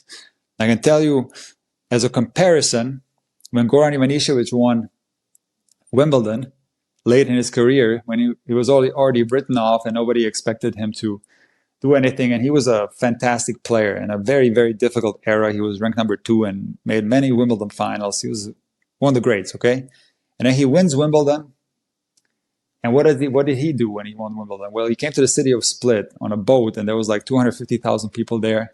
And he jumped into the harbor there, which is like notoriously dirty. The harbor in Split, you don't really swim there. And you knew at that moment that there's not going to be any more Grand Slams. Okay, that was the only one, because he wasn't like Djokovic or Nadal or Federer, where the game face was back on. He was celebrating. And yeah, I don't know. It's hard to say like be like the big three, because this is just human nature. You're going to do what feels right to you. And all I can do is just observe how people are. I don't think necessarily this is something that you can control. So that's what when we go all the way back to the celebrations that are so common now, where players are doing all this stuff after they win matches. Yeah, I do think it's a problem. I do think it's something that has changed a lot in the last few years. Used to be different, but I also, acknowledge the fact that every player has a different personality, and not everybody can be like the GOATs or Alcaraz and just go from one tournament to another. It's natural for people to be satisfied with a certain result. And I mean, how many times have I heard like TFO and Kyrgios say that if they win a Grand Slam, they're going to be done right away, So everybody's different in that regard, It gets quite complex. But it's interesting you mentioned TFO, because that's what I felt like. Okay, he beat Rafa. That was like, I think, last year in US Open. And he's I mean, really interesting player to watch, really nice guy. But he really celebrated, and you felt like that's it, like you get that strong feeling. You've seen that. And I feel like sometimes with the GOATs, they've like the three GOATs, right? They created this barrier that, you're not going to win a slam. So if you win a match, even against them, that's all you can hope for. Like that's kind of like ends the quest is over. Like I beat Rafa. I would never think I would beat Rafa in a slam. Yeah, but you have 2 more matches, and then you're a Grand Slam winner. Come on, like, or 1 more, whatever. But it's like it takes so much energy out of them that it stops their momentum, right? Like, and it's quite an interesting thing, and I feel like I think that this kind of seeped into the whole mental, like the whole generation, like Zverev, Tsitsipas, all these guys, Partly the GOATs are so good, like they are so good, but they also created this wall of confidence, right? That it's like, you don't beat these 3 guys, you're not gonna win slams. I mean, unless it's a freak lottery win of a situation. And then you have a guy now like Alcaraz who has this confidence coming from beyond something, right? Mm-hmm. And he can do it. He can do it. He can like soldier through. He has that confidence. But for the rest of the guys, it seems like, I mean, a lot of these guys you can almost write off now. It's like this, like 25-year-old people, like, you're not going to win a slam, or most likely not. Yeah. Maybe one. Yeah, I think you're right. I think you're absolutely right about that. I do think there's also a discrepancy in level a little bit. Yeah, between a prime Murray, of course, the big 3, and Alcaraz. I do feel like there's a discrepancy in level, right? Like, so when you watch somebody like, let's say like Zverev, who's an unbelievable player, right? Amazing player, like top 5, incredible player. But when he plays against Alcaraz, you can see there's a difference in level, in my opinion. Even though Zverev's beaten him a bunch of times, like when they play now, I feel like Alcaraz is the better player. Or when you have like Tsitsipas play against Alcaraz, I see a difference in level. I feel like that Alcaraz is just a better player, you know. So there's Yep. not much they can do mentally to overcome that when there's a discrepancy in level. I mean, it doesn't mean that they'll never beat Alcaraz. Like they can still beat him if he catches a bad day. But to me, it looks like he's a stronger player. He's just above. He's just a step above everybody else. Like the only Yep. people that are at his level right now would be Djokovic, and maybe if Nadal is healthy, I think he can be too, but nobody else. That's just what I No, but see. it's funny. Like, yeah, it just shows how tennis is such a game of like skill. Like, because it's like this guy has a gear higher than most other guys. Yeah. Like Novak, for example. Like Novak, he has one extra level above everyone, pretty Yes. much, except Yes. Rafa, Roger, and Alcaraz. Right. And then the rest, they just have to. It must be so mentally frustrating. Like Oh if my you're a God. top six, top eight guy, you're like, oh, I'm gonna win. I'm gonna go for slams. But it's just like must feel like you're hitting a wall when you get to the semifinal, quarterfinal, or even final. Like Yeah. Casper Ruud got two finals, Three. Tsitsipas two finals, three finals even. Yes, true. Tsitsipas two finals, Zverev one final. So it's like I mean, it's just boom. these guys are great players. They're unbelievable Yeah, of players, all course, three. of course. You know, I mean, I'm a big Tsitsipas fan. I thought when he first came out, he was going to be the next Björn Borg. You know, good-looking guy, the hair, everything, like everything looked like he was going to be the next big thing. But it turned out that he is just like a great player. Let's call it like a Burditch type. It didn't seem like he was going to be one of the goats. That's what it turned into. But who can predict that? You know, you really can't. And then Alcaraz comes through, and he is one of the goats. You know, so it's just hard. It's hard. It's very hard. Yeah, tennis is very rough in that Yeah. sense. That it's like it's quite um, it's just like you can't trick it. It's on paper. Like it's just okay. He's just better than you. Means he's gonna beat you 8 out of 10. That's tough on the highest level of the Well, tour. let me talk about that because that's interesting. Because when people say like tennis is all mental, I definitely agree with that. But there are discrepancies in level where the mental part, when mental game is not so important.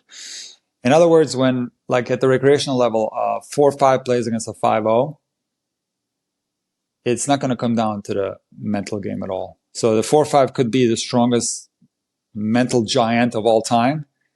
There's a discrepancy in level between him and the 5-0. The 5-0 going to win, and he might as well be a mental disaster. Okay, he's still going to win because at the end of the day, it's a skill-based sport where the skill is going to be the most important factor. I think where the mental part comes in is when the skills are very similar. When the skill set is similar, now it comes down to more of the mental game. So when we're talking about the greatest, and I made a video about this a while back. I titled it "The Biggest Secret in Tennis," which was kind of like a joke title because there is no secret. But I talk about like I had a pizza in that video, and it was 10 slices of pizza, and each slice represented a quality that you must have to play tennis at the highest level. And the greatest of all time are ranking like 10 out of 10 in all categories, you know? So they are just more skilled than everybody else. It's just that simple. They're just ranking higher in each one of the categories than the next. And there's really nothing you can do, you know?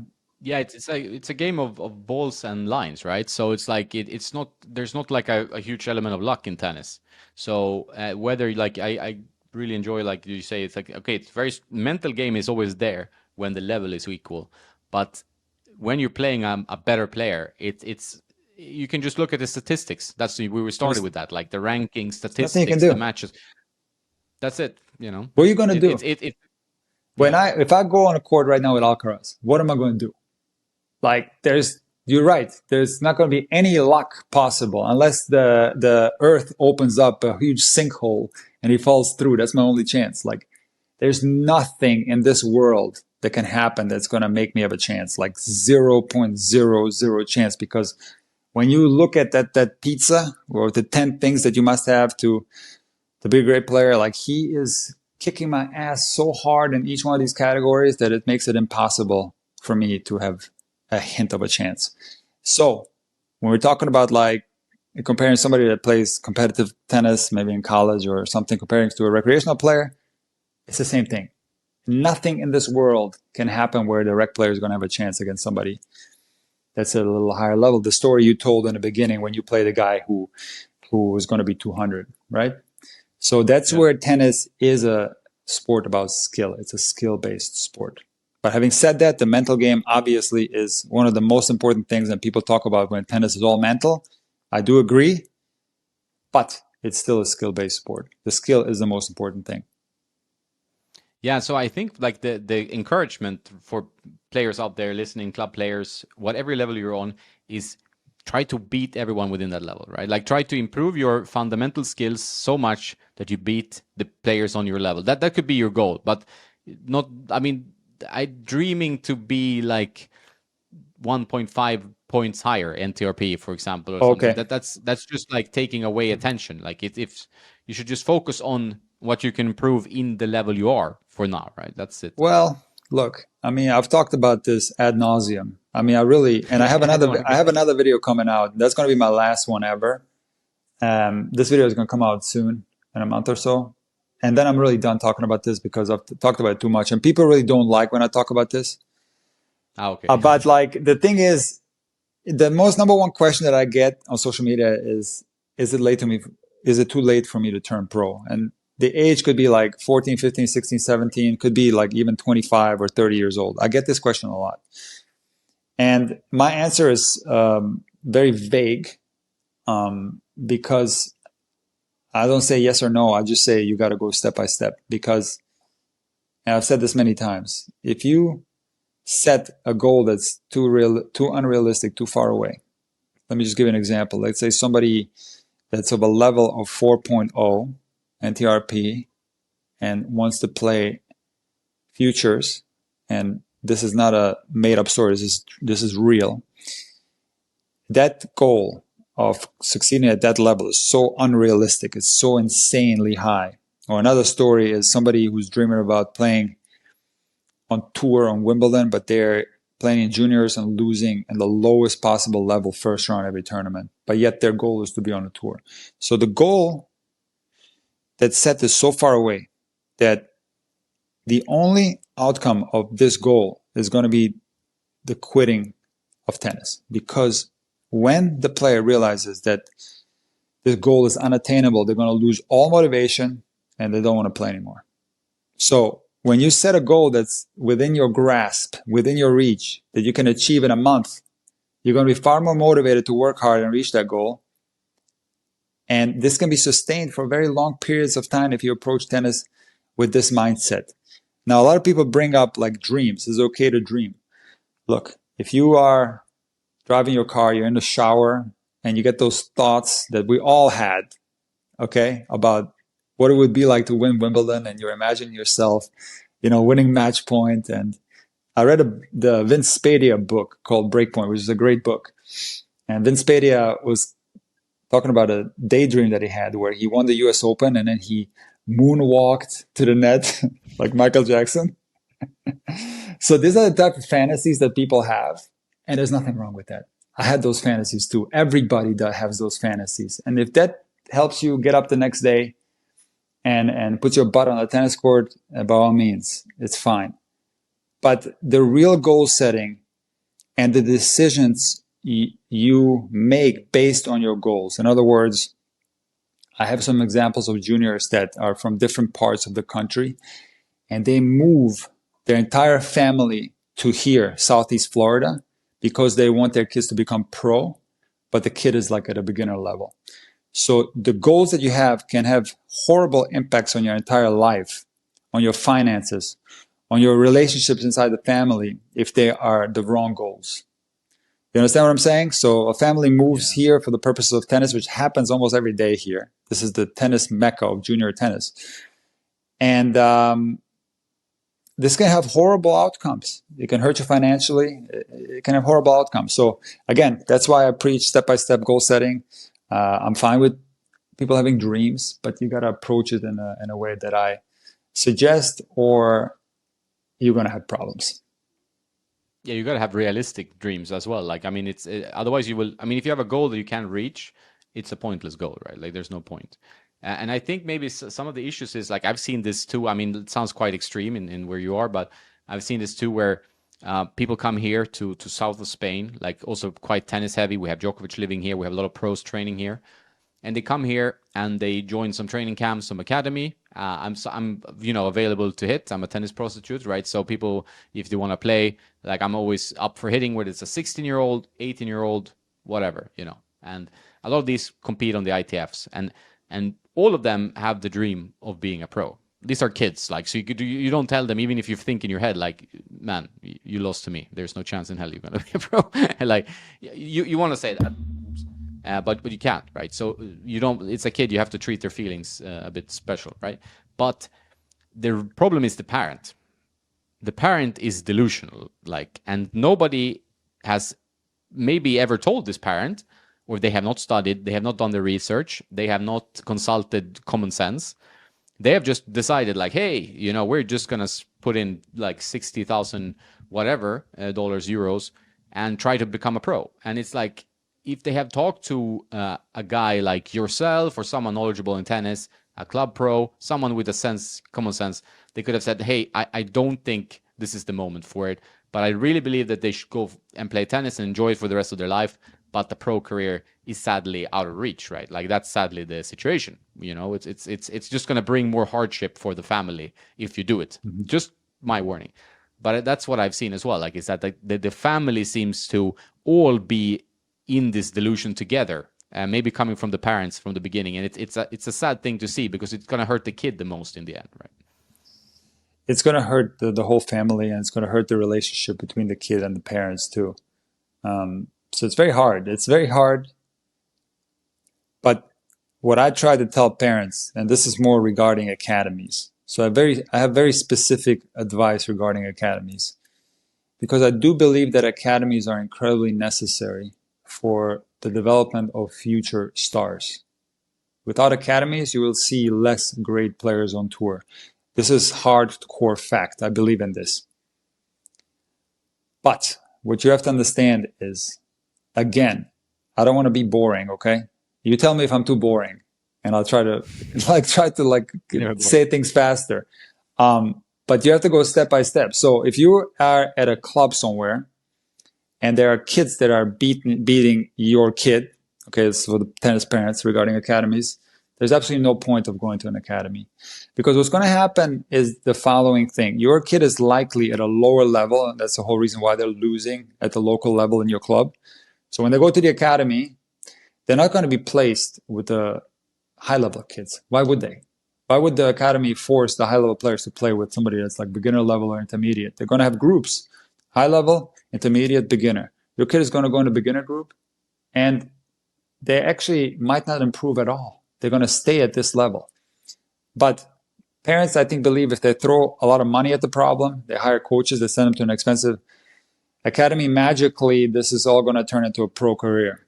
So again, there's no reason to send your kid anywhere unless there are signs where your kid is beating everyone in your area. You start expanding the pool of competition where it's like inevitable that when there's nobody else that can beat your kid in your maybe entire county or state, now you go to the world famous academy and you're living together with other players who are world-class junior players, and now everybody that's at that level is driving each other and making each other as good as it possibly can be. That's how it works. But I've seen too many parents thinking that by simply moving here to Florida and going to IMG, going to Everett, you name it, that in itself is enough to get a scholarship in college or to turn pro. It's definitely not. It's not. That you can be from anywhere in the United States.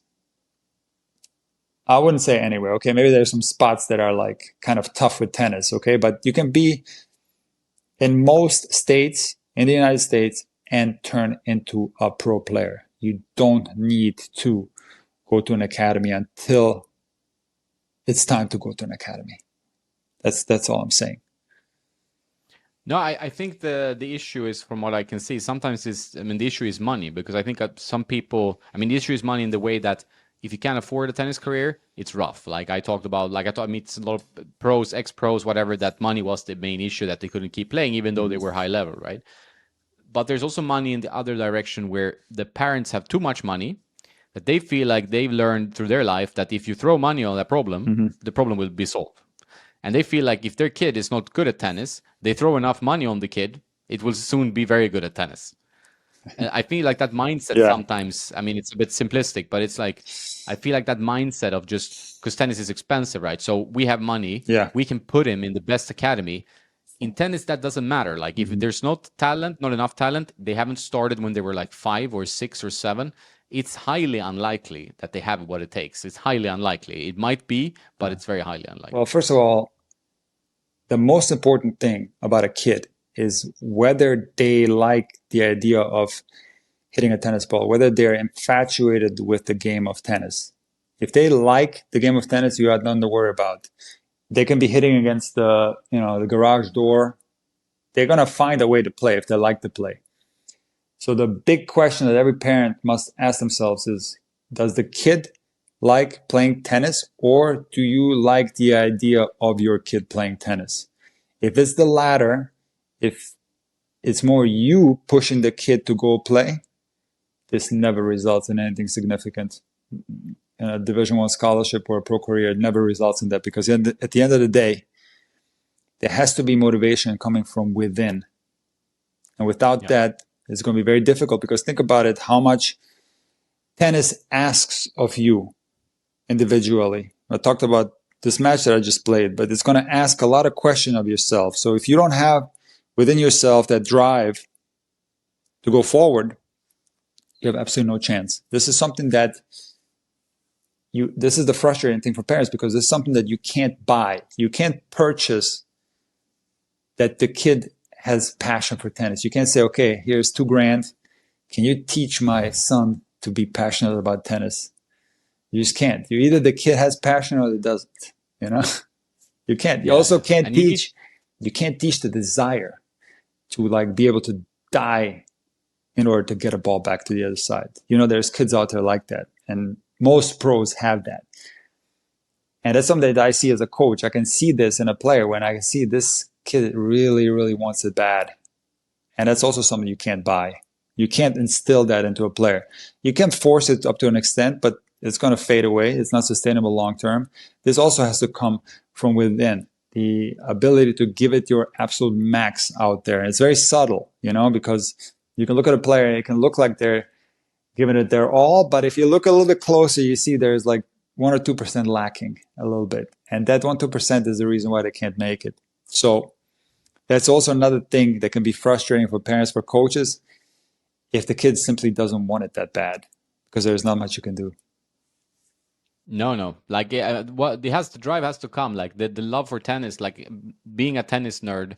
I know that the passion, like not being even close to any a high level player, but it's like I had the passion when I was a kid. Like I loved tennis, right? Like I Right. really loved it. Like playing against the wall, whatever. Then tennis fell out of my life for quite a while. But when I came back, it was like more passion than ever. And I think if you have that ingrained, you feel it at least, and Right. that's why you're gonna improve even on some level, right? But if it's not there, if it's just like a decent hobby, don't even bother with any kind of ambitions. I would say. I think it's more than it's a hobby, and have fun with it when you can. But you need to really, like, if you look at the guys who are at the top of tennis, they are obsessed with tennis. There is no exception. Like these guys are all obsessed with hitting tennis balls. Like it's like if you look at the three goats, they love tennis so much. It's True. insane, right? Very true. But I do want to make a distinction between that and the recreational level, because that's at the recreational level, tennis is a leisurely activity. Yeah, of course. So how do you make this into something meaningful and something that you can sustain for a long time? You have to understand that just having fun is going to be a difficult thing if you're not playing well. So if it's an artificial environment where you're taking a group lesson and the coach is creating fun by doing games or cardio tennis or something, you can have fun. But it's not going to be a lot of fun to play tennis. And let's say you're rallying with a handful of balls with another person, and then every 30 to 60 seconds you have to go and pick up balls because you can't keep the ball in play, right? So you can say, I'm going to just play tennis for fun, but then you go and do that, and then it's not very fun, right? So how do you make it fun? Well, you can make it fun by learning to do it well. And now when you get better at it, it becomes more fun. You're more skillful at it. So this is what I try to instill into my recreational students, that the better you get, the more fun tennis will be. And that's a big incentive to learn the technique and to advance in the, the levels, NTRP levels, if you wish. I 100% agree. I think this is one of the most important points. You need to have, there's almost like you need to cross a certain barrier of tennis improvement where it gets much more fun for every little tiny level you improve over that, right? Because I have friends who played maybe 3-5-4-0. They love tennis, they're super into tennis for a period, but the consistency problem, like having the consistency of putting the ball where you want to, is not quite there. So like they get stuck with rackets, they get stuck with whatever, get stuck in something, right? I have to hit the 80 beforehand. No, you need to hit the ball like to that spot where you want to hit the ball. Then it's fun. When you can manipulate the ball Yeah. at any pace, really, but like at least manipulate the ball to the right spot, then tennis gets fun, right? Like you can play points, you can play matches, it becomes interesting. Yes. But I've seen some of them drop out of tennis because they can't get over that frustrating hump of like getting the ball, like I think partly due to maybe poor coaching, but they can't get over the hump of like enjoying the rally play, right? Enjoy getting really good, interesting, fun rallies. Then it's not maybe the most fun. It's just frustrating for them, right?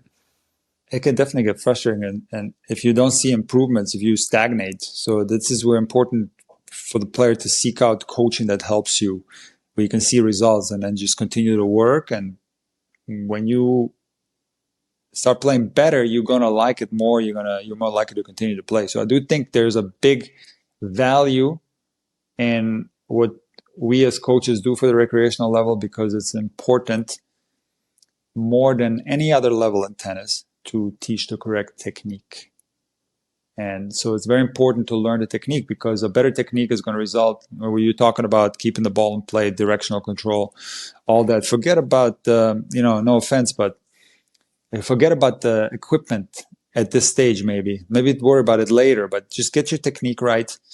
If you have a fundamentally wrong forehand, it's probably not the strings on the racket that are causing issues. It's your bad fundamentals. So you learn the technique, and as you learn the technique, you're going to see more results. You're going to see the ball go in more. Your confidence is going to go up slowly. So you're going to trust the swing more. You're going to start taking bigger cuts, so that eventually you can swing all out and not miss. And now you're playing tennis like the high-level players do, because they can take a full cut and not miss.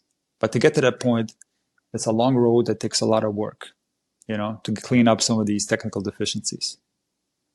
Yeah, it's all about that. Like in the end, like that's my feeling. Like the frustration sometimes, even with my position, having been such a racket nut or racket expert, whatever you want to call it. But it's like so many people come to me and ask for consultation, and if they're like, I happily assist. Like you're 3-5.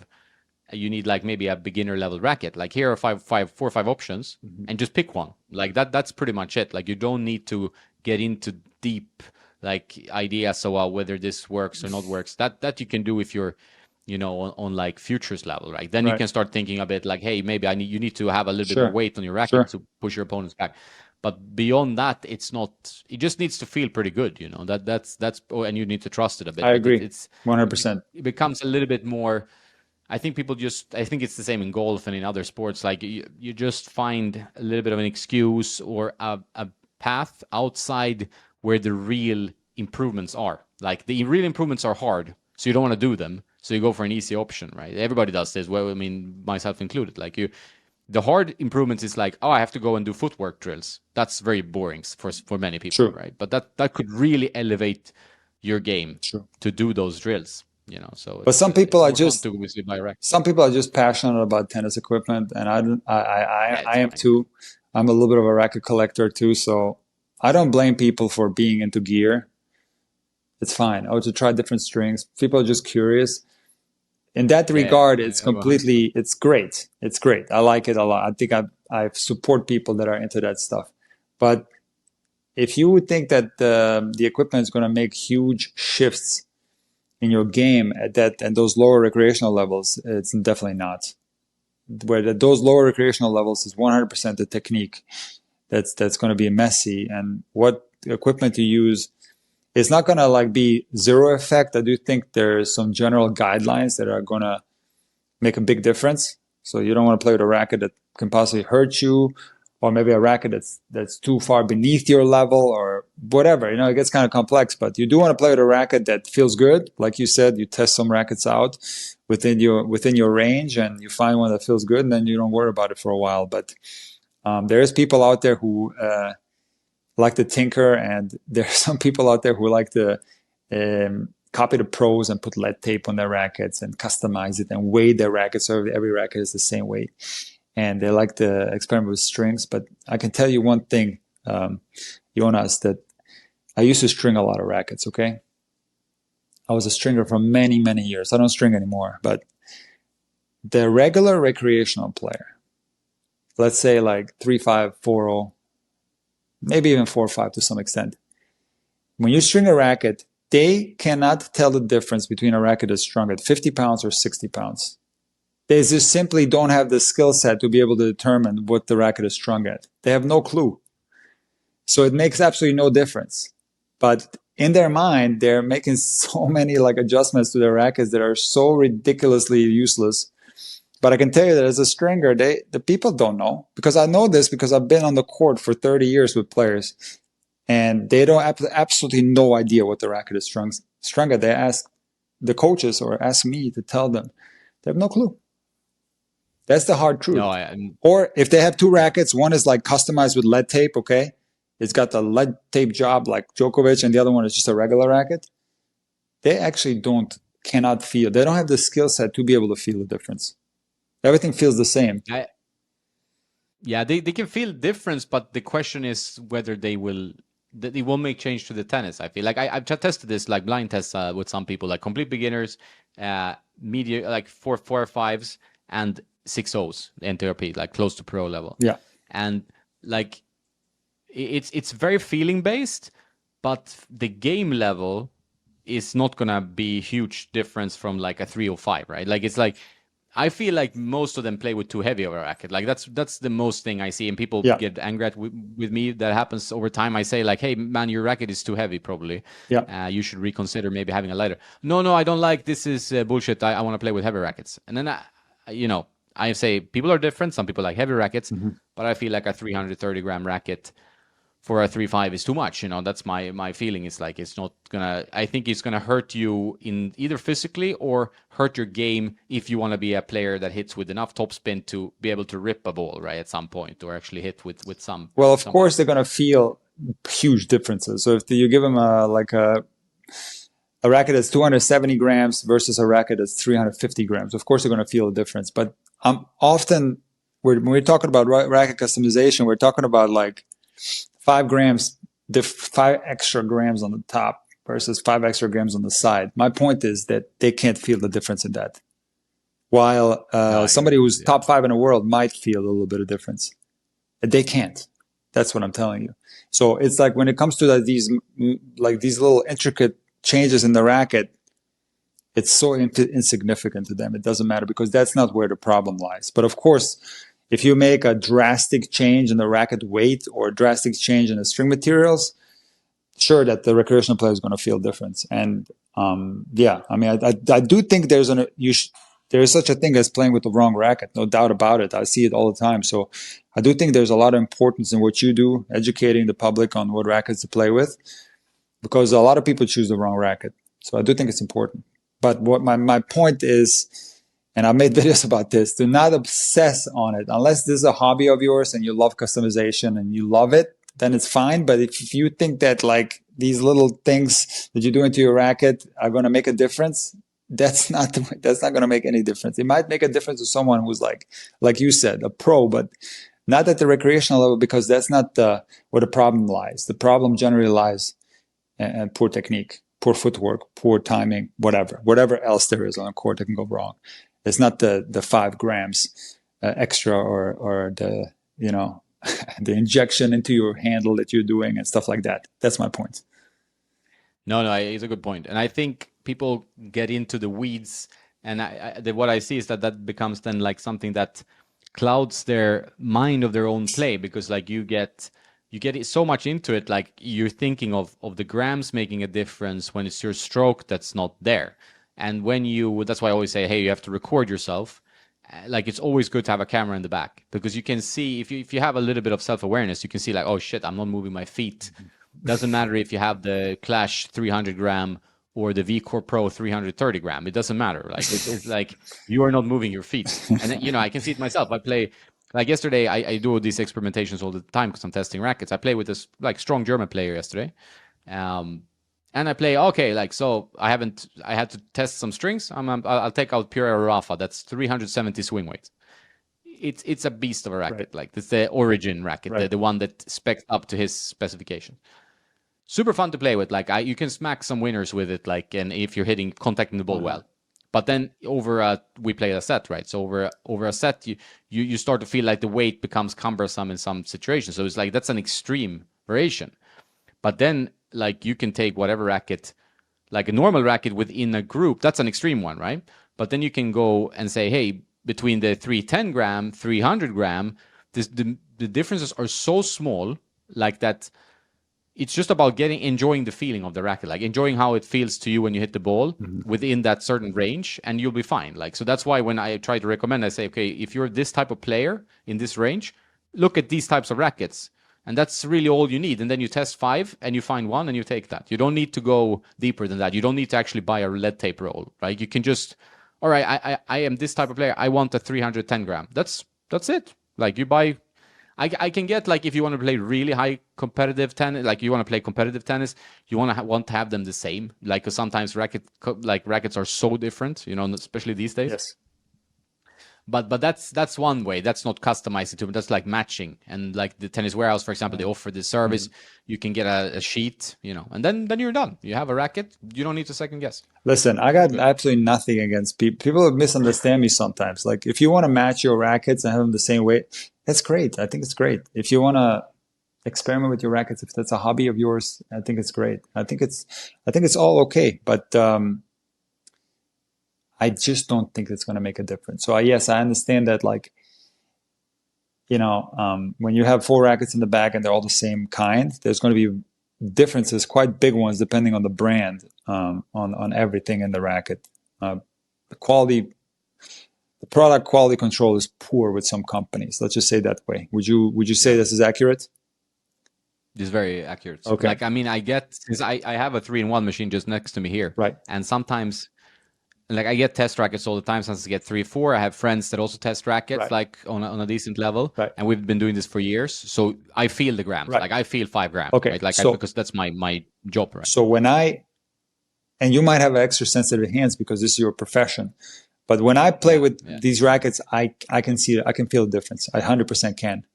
I can grab a racket that feels completely different than the other racket that I have in my bag, and they're the same racket, and they could be strung the same. I can definitely feel the difference. I can even feel the difference in the grip. Sometimes the grip is a little bit different on a specific racket. Yeah. So I Compressed customize, or just, so I like, customize my grips too. I put like tape on my grip, and so this is all true. There's no doubt about the fact that this is true. I'm not like debating this, but my point is, unless this is a super fun hobby of yours and you're having fun doing this stuff, then by all means continue to do it. But the fact that the rackets are going to be 5 grams heavier or lighter in your bag, that's not going to make a big difference. And my argument is that you can't even feel that difference. If you are at a certain level, like you are, I would consider you an advanced recreational player. So you're in a different category. Yeah. You're going to feel a lot more than, let's say, somebody at a 3.5 level or a 4.0 level. That's where I'm saying is, like, unless it's a hobby of yours, you're putting too much attention to small, intricate details of equipment that's not going to make any difference whatsoever. So the fact that the rackets are weighing a little bit different in your bag, first of all, most players don't even have that many rackets in their bag. So It really doesn't matter at all. You know. No, I think it's like I sometimes test myself to see because like I since I test the rackets all the time and that's my kind of job, right? So Right. I can bring a rainbow of rackets for a match. Like, okay, and I since I've been doing this for years, like I can just take a racket. You give me a racket. Mhm. For me, it's more important that I like the string. If I don't like the string, I will get a little bit, it's like it's the tension is a bit off. Right. Like some I can be sensitive to that. You don't feel like you can swing with confidence. That really like because I can at least play on the level where I can have a full swing, right? Right. Um, True. but that can be more like so if it's a good string just give me a racket within a normal average range and I'll play a match. I'll be fine. I To me, the biggest thing. that's Sorry. Go ahead. I'm sorry. I cut you off. no. So it's not. I agree with you, and it's like on the level where I'm competing in the ITF like license tournaments and Right. stuff. I'm fine to bring like three. I can play with one racket one match and one racket the other match. I'm a bit special case, but Right. I think a lot of players could. If someone blacked them out and said, "Here now you play with the Arrow, and the next Well, match, you play with the Wilson Ultra," which people could they probably get can. over that. They can. They Yeah, definitely can. And a lot of this is like just a mental trap people fall into where they overthinking the equipment. Where in reality, they play close to their level with any racket. That's a modern racket. So in other words, you can have like, let's say you pop all your strings and you have to play with a racket that's completely different from yours. You're probably going to play very, very, very close to your normal level. And people from the outside are not going to be able to tell that you're playing different. It's going to look the same. But in your head, sometimes you can exaggerate these things. So, of course, like when you make a mistake, look on your racket. Yeah, it's the racket. It's not me. It's the racket's fault. So everything is like on the equipment. So you were putting out too much importance on the equipment in your own head. And I fall into this trap too. This is very normal to happen on the court. So I'm very envious of players that, and I'm sure you know players like this, they can play with anything. I know people like this that are super high level, D1 college, former pros that literally don't care what strings in their racket, don't care what brand it is. They don't care. They just play. And I'm yeah. very envious of that because I'm definitely not like that. I definitely get the No, equipment. most players are quite specific, I would say, Yeah, on high level. but I've seen players like this, and I'm very envious of them because they don't have to worry about the equipment. They just play with whatever. They can also switch rackets Yeah. quite easily they can go from one brand to another. Like when I go from one brand to another, it's like a huge ordeal. It's like the end of the world. I have to go through so many tests. There's so many like deliberations in my head. Oh my, maybe this one is better or that one is better. Or it's just a nightmare. But there's some player who just like, okay, I used to play with Babolat, now I'm playing with Yonex. Okay, let's move on. Who cares? Even at the pro tour. Yeah. So it all depends on the Yeah, of course. personality. Um, You do see some more racket doubts now on the tour than before. Like people are very much more into experimenting with strings, and yeah, for them it makes a lot more sense than for rec players. Like right.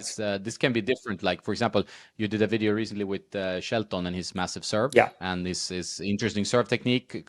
And he's a huge guy. He's like such a big, not so maybe crazy tall, but like he's a big dude, he right? is. But has a very good serve and very good game, and now he's semifinals in the U.S. Open.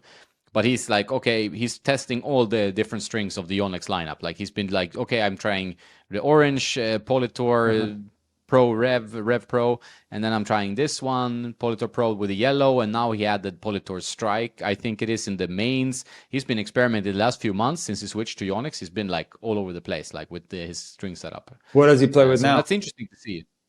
Now he strings. I'm just guessing the main, but it looks like a Politor Strike, Okay, got which it. is a little bit of a firmer Yonex string, and Politor Pro, which is the slightly softer one in the That crosses, right? string So has gained a lot and of yeah, popularity recently. That Polytour string. I remember Kyrgios was one like he used it always, and I think yeah, what was it? Osaka used it too, right?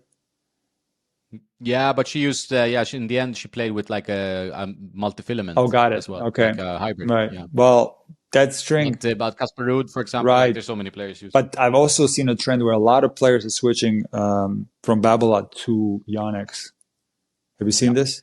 they're picking I up. mean, I Yeah, can probably name 10 players that switched from Babolat to Yonex, and also people are switching to Technofiber. Like there's some things going on. Like there's definitely some things going on with the companies. I think Yonex is like one of the best racket companies out there.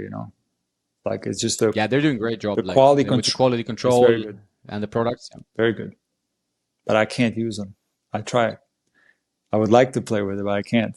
I just tried really hard. I just can't. It's a very muted feeling if you come from a bubble I like mean, that, they I have would say. different kinds. They have what was that one? The Kerber one. What's that one called? V-Core? Which one? The Sorry. Kerber. Yeah, the spin one. Yeah, Okay, that one that's a was red that one. one wasn't so muted. It was kind of lively. I still couldn't. I don't Mm. like the head shape. I just No, I know, listen. I'm I know. completely It's nuts a with common rackets. problem. Okay, but yeah. Anyways, I wish I could play with Yonex, but I can't. No, no, they're good. They're good. Like I also I play with like yesterday. We played the set. I play with the ESO 100, which I like, and it's an easy racket. Hmm. So for me, it's like I play probably my best tennis with that racket. But then the next session I can play with something else. Like I'm not that picky. For example, I need to be very open minded. So I have some Pacific rackets for tests. So I'm gonna string them up and play Pacific. with them the next. Wow, Yeah, what a they're blast from still the around. past. It's a German company. I Yeah, yeah, used yeah. to. They bought Fischer's molds, right? The old Fischer from the Interesting. Stick and the Bagdatis. I Yeah. used to play with Pacific String. Ah, yeah. Yeah, they used to have. They're back way back in the day. They were making polyester string. I'm talking like 30 years ago. They've been around for a while. But that was a Fischer string, or no? No, no. I'm talking about Pacific. What I'm was? I'm talking about the company Pacific. Ah, yeah. That must have been like wow. That must have been a long time. Does this still exist? Pacific. Are you talking about Pacific? Yeah, yeah, Okay, I'm telling yeah. you, this was around like when I was in juniors. There was one of my friends who had a deal with Pacific. He was playing with those strings, and I played with him for a little while. And they've been around for a while. These are really, really good. Really good. The German polyester strings are really good. Yeah, I Kirschbaum, agree with that. Pacific. There's other companies like Weiss Cannon. Vice Cannon, yeah. Yeah, They have the Ultra cable, which is the most spinny string I've tried. Yeah, yeah. it's crazy. Then there's Polystar. I don't know if you know that. Do you know Yep. Polystar? There's a Germany back in those days. It was some of the early King and polyester Pro. strings. Yeah. Yes, Pros Pro I think is also German. Pros Pro. They have Topspin as well. Top Another string brand. Spin. They're That's quite. right. Top Spin. Germany, like back in those days, crazy. And so many great strings from there. Yeah, I still use German Yeah, they string. have the factories. Like most strings are made in the same factory, Right. right? So it's like makes sense. Like they have good string production there, I will and see. I'm kind of old yeah, school. I will only use German strings. Where a lot of the people around the 2000s, everybody started switching to Luxilon, but I was so stubborn and so sensitive that I always continued to play with German strings. At that time it was Polystar, and I play with Kirschbaum, but I never really adapted to that more modern copolyester, the more dead feel. I always like that yeah, old school lively polyester from back in the day in Germany, man. That's like I'm still stuck on that, still to this day. You know, yeah. You're specific, man. Like that's very. yeah. There's so many different strings now. Like they're by now. I got like Velocity, which is like a. Is it biodegradable, that string? Maybe it is. Oh Like wow. it's a environmentally focused string. I will try that. I will see. How it goes. A lot of strings are very similar. So when you test strings, it's not gonna be it's gonna be very very minute differences. You need to really get into test. I've tested so many strings, like it's insane, like over the years. But yeah, it's very small differences usually in between brands and stuff. But usually with colors, you can see if I see a white string, this string is white. I have a feeling already how it's gonna play, right? Because all the white strings I've tested, maybe like 15, 20 white strings over the years. They have a tendency of they have some similarities to them. Like they might be different in other aspects, but they have some similarities. The white string. Yeah. I like White strings tend to be more soft, they are quite uh, soft usually, white strings. I like natural color. Natural color. Yeah, but yeah. But like natural gut strings, what? But no, natural color. That same color that Ah, gut okay. has or synthetic gut has, that natural color, I like that color. I don't Yeah, like black strings. I just don't like the look of it. no. Right now I'm playing with orange strings, which is it's kind of funky, but I like it. Yeah, I think like if you depending on the racket, but like when Hyper G came with Solinka was a huge thing for colleges in the US and stuff. Like they did a great job at getting That's a like great string. hype players. Yeah, it's a good Yeah, string. It's one of my that's favorites. good. Donald Young and stuff. They got these up and coming Yeah, players, and they were smart at the time when there were not that many colors to choose from right. to like here's a very, very strong green. Everybody's going to recognize Yeah. it. I mean, now everybody does it, right? Like there's this color string from many brands, but at that time they like took a quite chunky market share because the string stood out. Like you put it in any racket, you're going to see that green. You know, it's a smart Very move. smart.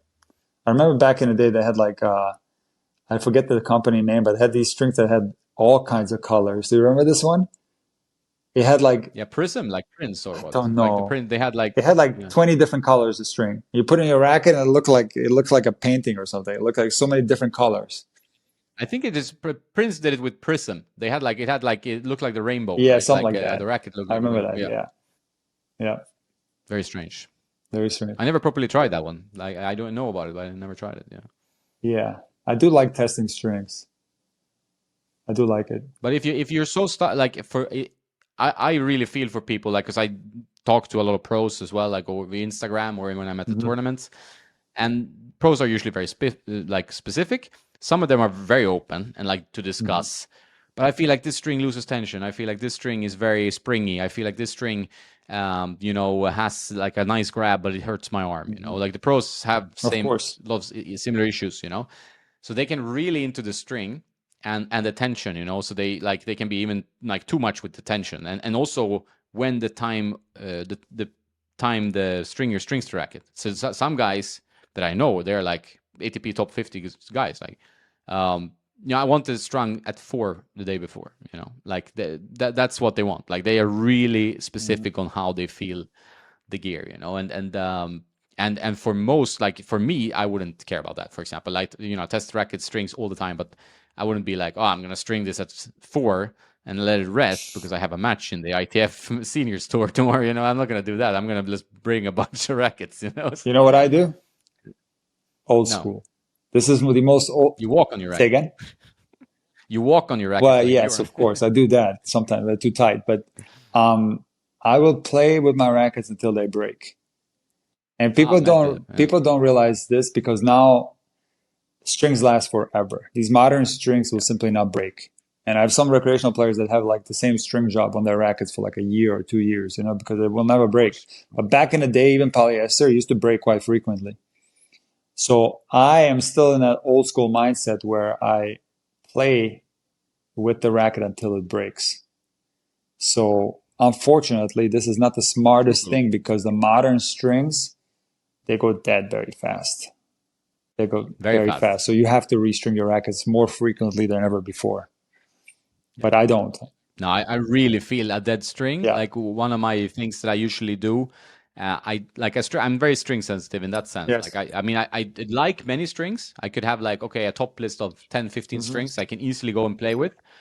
But if I feel that the string is dead, like by seeing that the elasticity of the string is gone, like so you push the Yeah. string and it doesn't want to snap back into place, that is going to be a very difficult. Well, it can also hurt your arm because there's no give in the string, so you're putting all the tension on your Yeah, arm. it's true. Right? The string is dead. Like that is one of the biggest problems. I think a lot of amateurs don't understand that they play for like 6 months with a string that's completely Right. gone. There's no elasticity, so their arm takes all the bounce from the True. ball. Right. So that's more common problem than the rackets being a culprit. I agree with you. And in my experience, the number one, in addition to what you said, the number one problem that I'm seeing here, United States. This might be location specific, but the rackets that are strung with the modern strings are strung too tight. And I'm telling you, I take the racket from some of the people that I play with, and it's like a freaking board, man. Like, it feels like it's 75 pounds on there. And it's just overstretched. The pull speed on the machines is set wrong, it's not calibrated correctly or something. And I feel like when they get the racket from the stringer, the racket's already dead. The string's already dead before they even hit one ball with it. And it just feels like a board, like a frying pan. No give, nothing. And the weird thing is that even when they request like a low tension, like 45, it still feels like a board. So that to me is like, I don't know what it is. This might be location specific, but I find that it's too tight. And then with the wrong strings, that can go into the arm really bad. Yeah. No, strings 100%. Like people ask me all about the rackets. Like some rackets are arm unfriendly. The way the weight is centered. Like for example, like I tried an E-Zone 98 Tour, the older model, and both like Haru also tried it and loved it, and he said he had arm issues after like 1 month, right? Like he played with it as well. I played with it. I loved this feeling. Like I loved the power. I loved everything about it. Also arm problems because there was like a lot of weight in the throat, which made the racket strangely heavy to swing through and also affected you in some way, right? But stiffness can be put in different locations. So the racket, you cannot look at the stiffness. You have to kind of feel how it feels because rackets affect you differently. Some people have problems with flexible rackets and that are heavy. Some people have problems with light rackets that are stiff. It's quite different, like based on the racket and stuff. It's not an exact science, in my opinion. But the string is that's the number one, I think. Like people need to really consider their string choice, right? Because, I can take a racket that I like and I put like a really stiff string at, 53 pounds, which is not that high, but still pretty high. And I will feel it. I will feel like that string has very little give. It's very boardy. It's going to hurt me. And then if I take maybe the same string, I go 47 pounds or 49 pounds, maybe it opens up a little bit.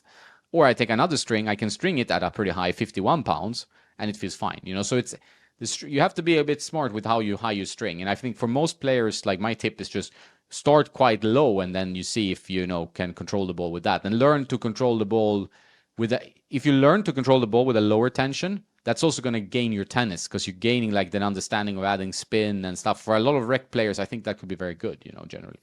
I agree with you. Like, I think it's highly dependent on the string material, the tension. So if you're talking about like synthetic gut or natural gut, maybe even some of the very responsive monofilament old school polyester strings, those can be strung tighter.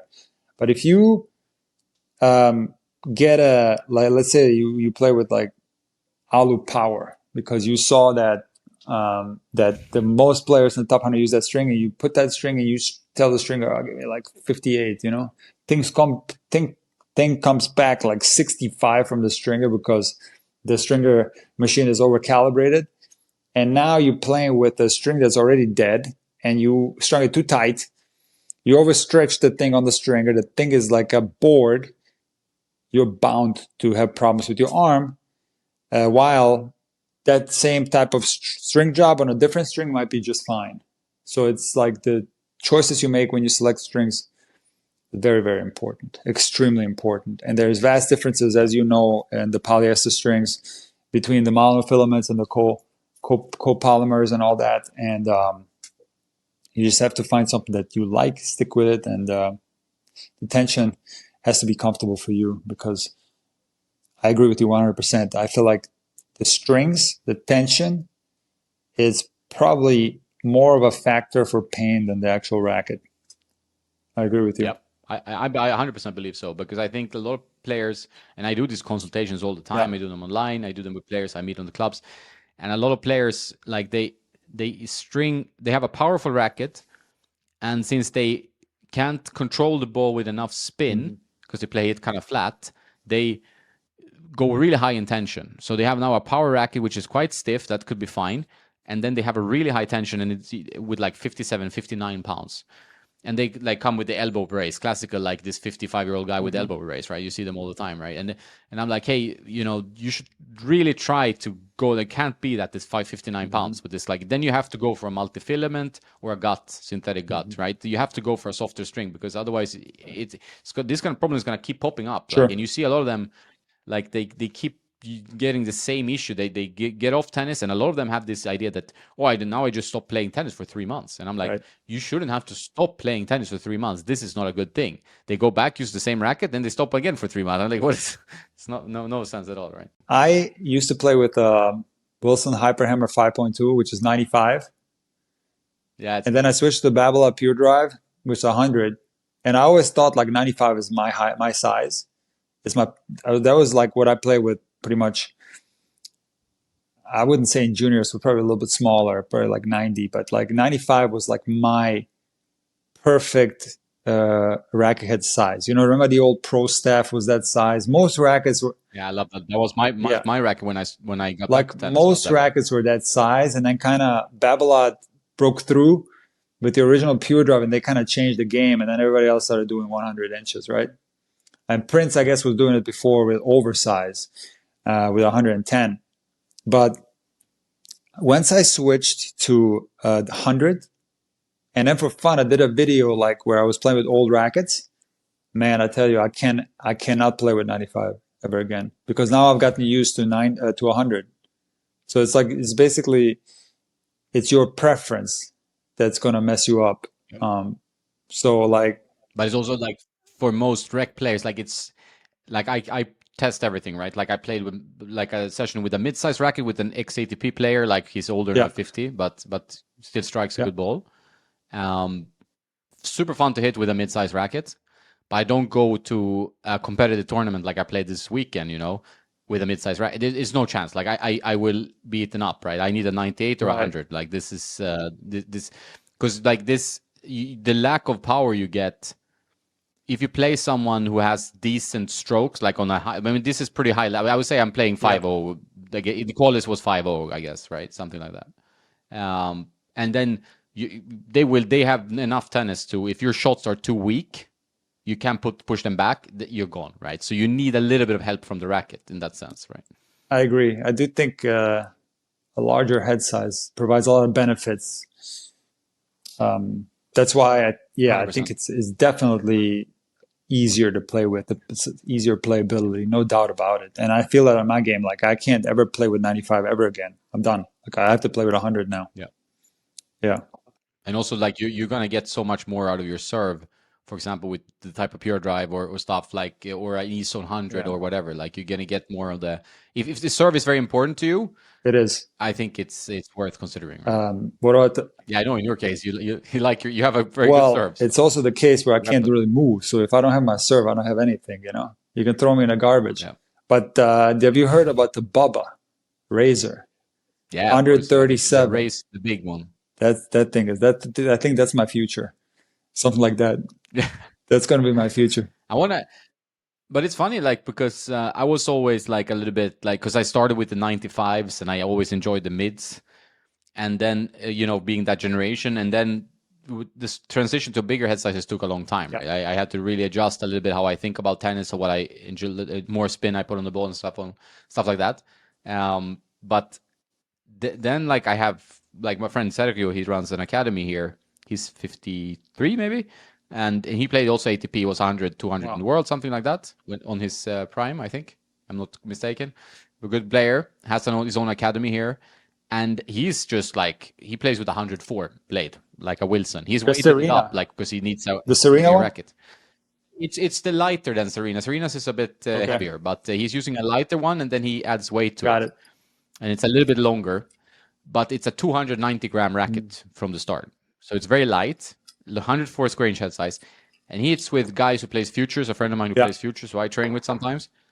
And he plays really well, but he's like, I cannot believe how much easier it is to play with this racket compared to his old rackets, which were so demanding, right? Yeah, it's true. It's very true. Like as your athletic abilities decline, you need more help from the racket. No doubt about it. Yeah, for sure. Now we got stuck into rackets, which happens with me, sadly. But let me ask you about your online courses, because most recreational players struggle with something, and like I think the things are usually quite like there's the fundamentals, right? And that's usually what we all struggle with. I struggle with whoever, right? So who are they for? Like, what is the level kind of thing? Like, could I go use your courses? How does it work? Well, I have different products that I sell outside of YouTube. So on my website, intuitivetennis.com, you'll see courses where you can learn a stroke in its entirety, in chronological order. So it really could be for anyone. It could be for even a high-level player where, maybe you have issues with your take back or your toss or your loading position or your contact point, so you can use that to improve or recalibrate each part of whatever stroke there is. I have a course on every stroke. So it's the courses in itself can be for anyone who's willing to work on their technique, because they're very detailed, they're very in depth, and they're laid out in a chronological order. very easy to understand. So that's a course. But I also have a membership site. And on this membership site, a lot of people don't understand the distinction between the membership site and the courses, because there are actually courses on my membership site as well. Oh, okay. Yeah. So the membership site has a lot of features. And I initially designed it kind of like my own version of Patreon, where I was going to have like some bonus content and some of my YouTube videos like ad free. That was the initial idea. But now is morphed into something really crazy where I have so much value that I'm giving away for like a very low monthly membership price, very low. It's like less than a Netflix membership per month, and there's even a 7-day free trial. And within that, you get access to like my entire catalog of videos, okay? And you also get a lot of courses that are very specific. For example, and I kind of shouldn't call these courses, because the way my membership site is set up is very much set up like Netflix. So we can call it more like collections of videos. So I'll just give you a few examples of what kind of videos are on there. For example, there's one collection of videos that's titled Problems at the Rec Level. And I have featured some of these videos, these type of videos on my YouTube channel. But here, on my membership site, I go into extreme detail. So the Problems at the Rec Level collection of videos has everything for the forehand, the backhand, the two-handed backhand, the slice, the volleys, the overhead, the serve, is these little categories, okay? And within each category, I list all the problems that recreational players experience, because I have a lot of experience at the rec level. And you can go in there and you can find maybe recognize a problem that you have. Maybe it's a toss, maybe it's the timing, whatever it may be, you'll find the answer. Then there's many other collection of videos that I have on my membership sites. There's literally thousands of videos. I also give people more personal access to me. So if I do a monthly Q&A that I answer questions in depth, I have a private WhatsApp group. I also give people the opportunity to get discounts on my private coaching. So if you are an active member of my membership site, you automatically get $100 off on a private lesson. And you also can get discounts on other forms of coaching. And there's other benefits of the website, such as, you get my entire YouTube catalog ad free, and you also get access to like, unlisted, deleted videos on YouTube. And also, because I record so much in advance, months in advance, you get access to my unreleased videos that are going to be coming out in the future on YouTube. So on top of all that, you also get courses like, for example, the Swing Path Mastermind, Roll of the Wrist, Style versus Fundamentals are courses that are inside of the membership that you get access to. So it's something that I'm building, because the intuitive stroke courses that I've done, I pretty much completed the series. So I have all those courses already done, and those are separate because they're separate from the membership site. But the membership site is something that I'm going to be focusing on in the future. I want this to be something that can be quite amazing, because it's basically can encompass everything that I'm trying to teach you about the game of tennis, like limitless information to get you better, and on top of that, access to me that you might not have in my YouTube channel or Instagram or whatever. So I don't do that much marketing for it, but if you're interested, go to intuitivetennis.com and check out the 7-day free trial. It's something that has gotten a lot better over the years, and something that I'm going to continue to build over in the near future. I like the idea of membership sites. I think it's fun to work with. I like the subscription model, because it's a set money you pay. So you like, if you're paying $10, $15, whatever, $5, you know what you have to pay the expenditure. You get a 7-day free trial. I do the same with my Patreon. I actually like the Patreon because you're building a community.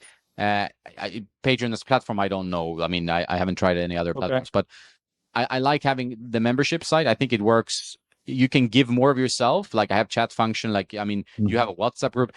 You get so much more value for your pretty small investment. It's true. That I think it's a great thing for people. I will definitely check it out because I think that's also one very good way to support your favorite creator, because it's not like a really expensive thing. It's like you're paying a few bucks a month, Right? And you're getting lots of free content, free access. You do. You do get a lot of that. And I think, like, for me, like I subscribe to Netflix. I never watch Netflix. Is that right? Yeah. I don't really watch it either.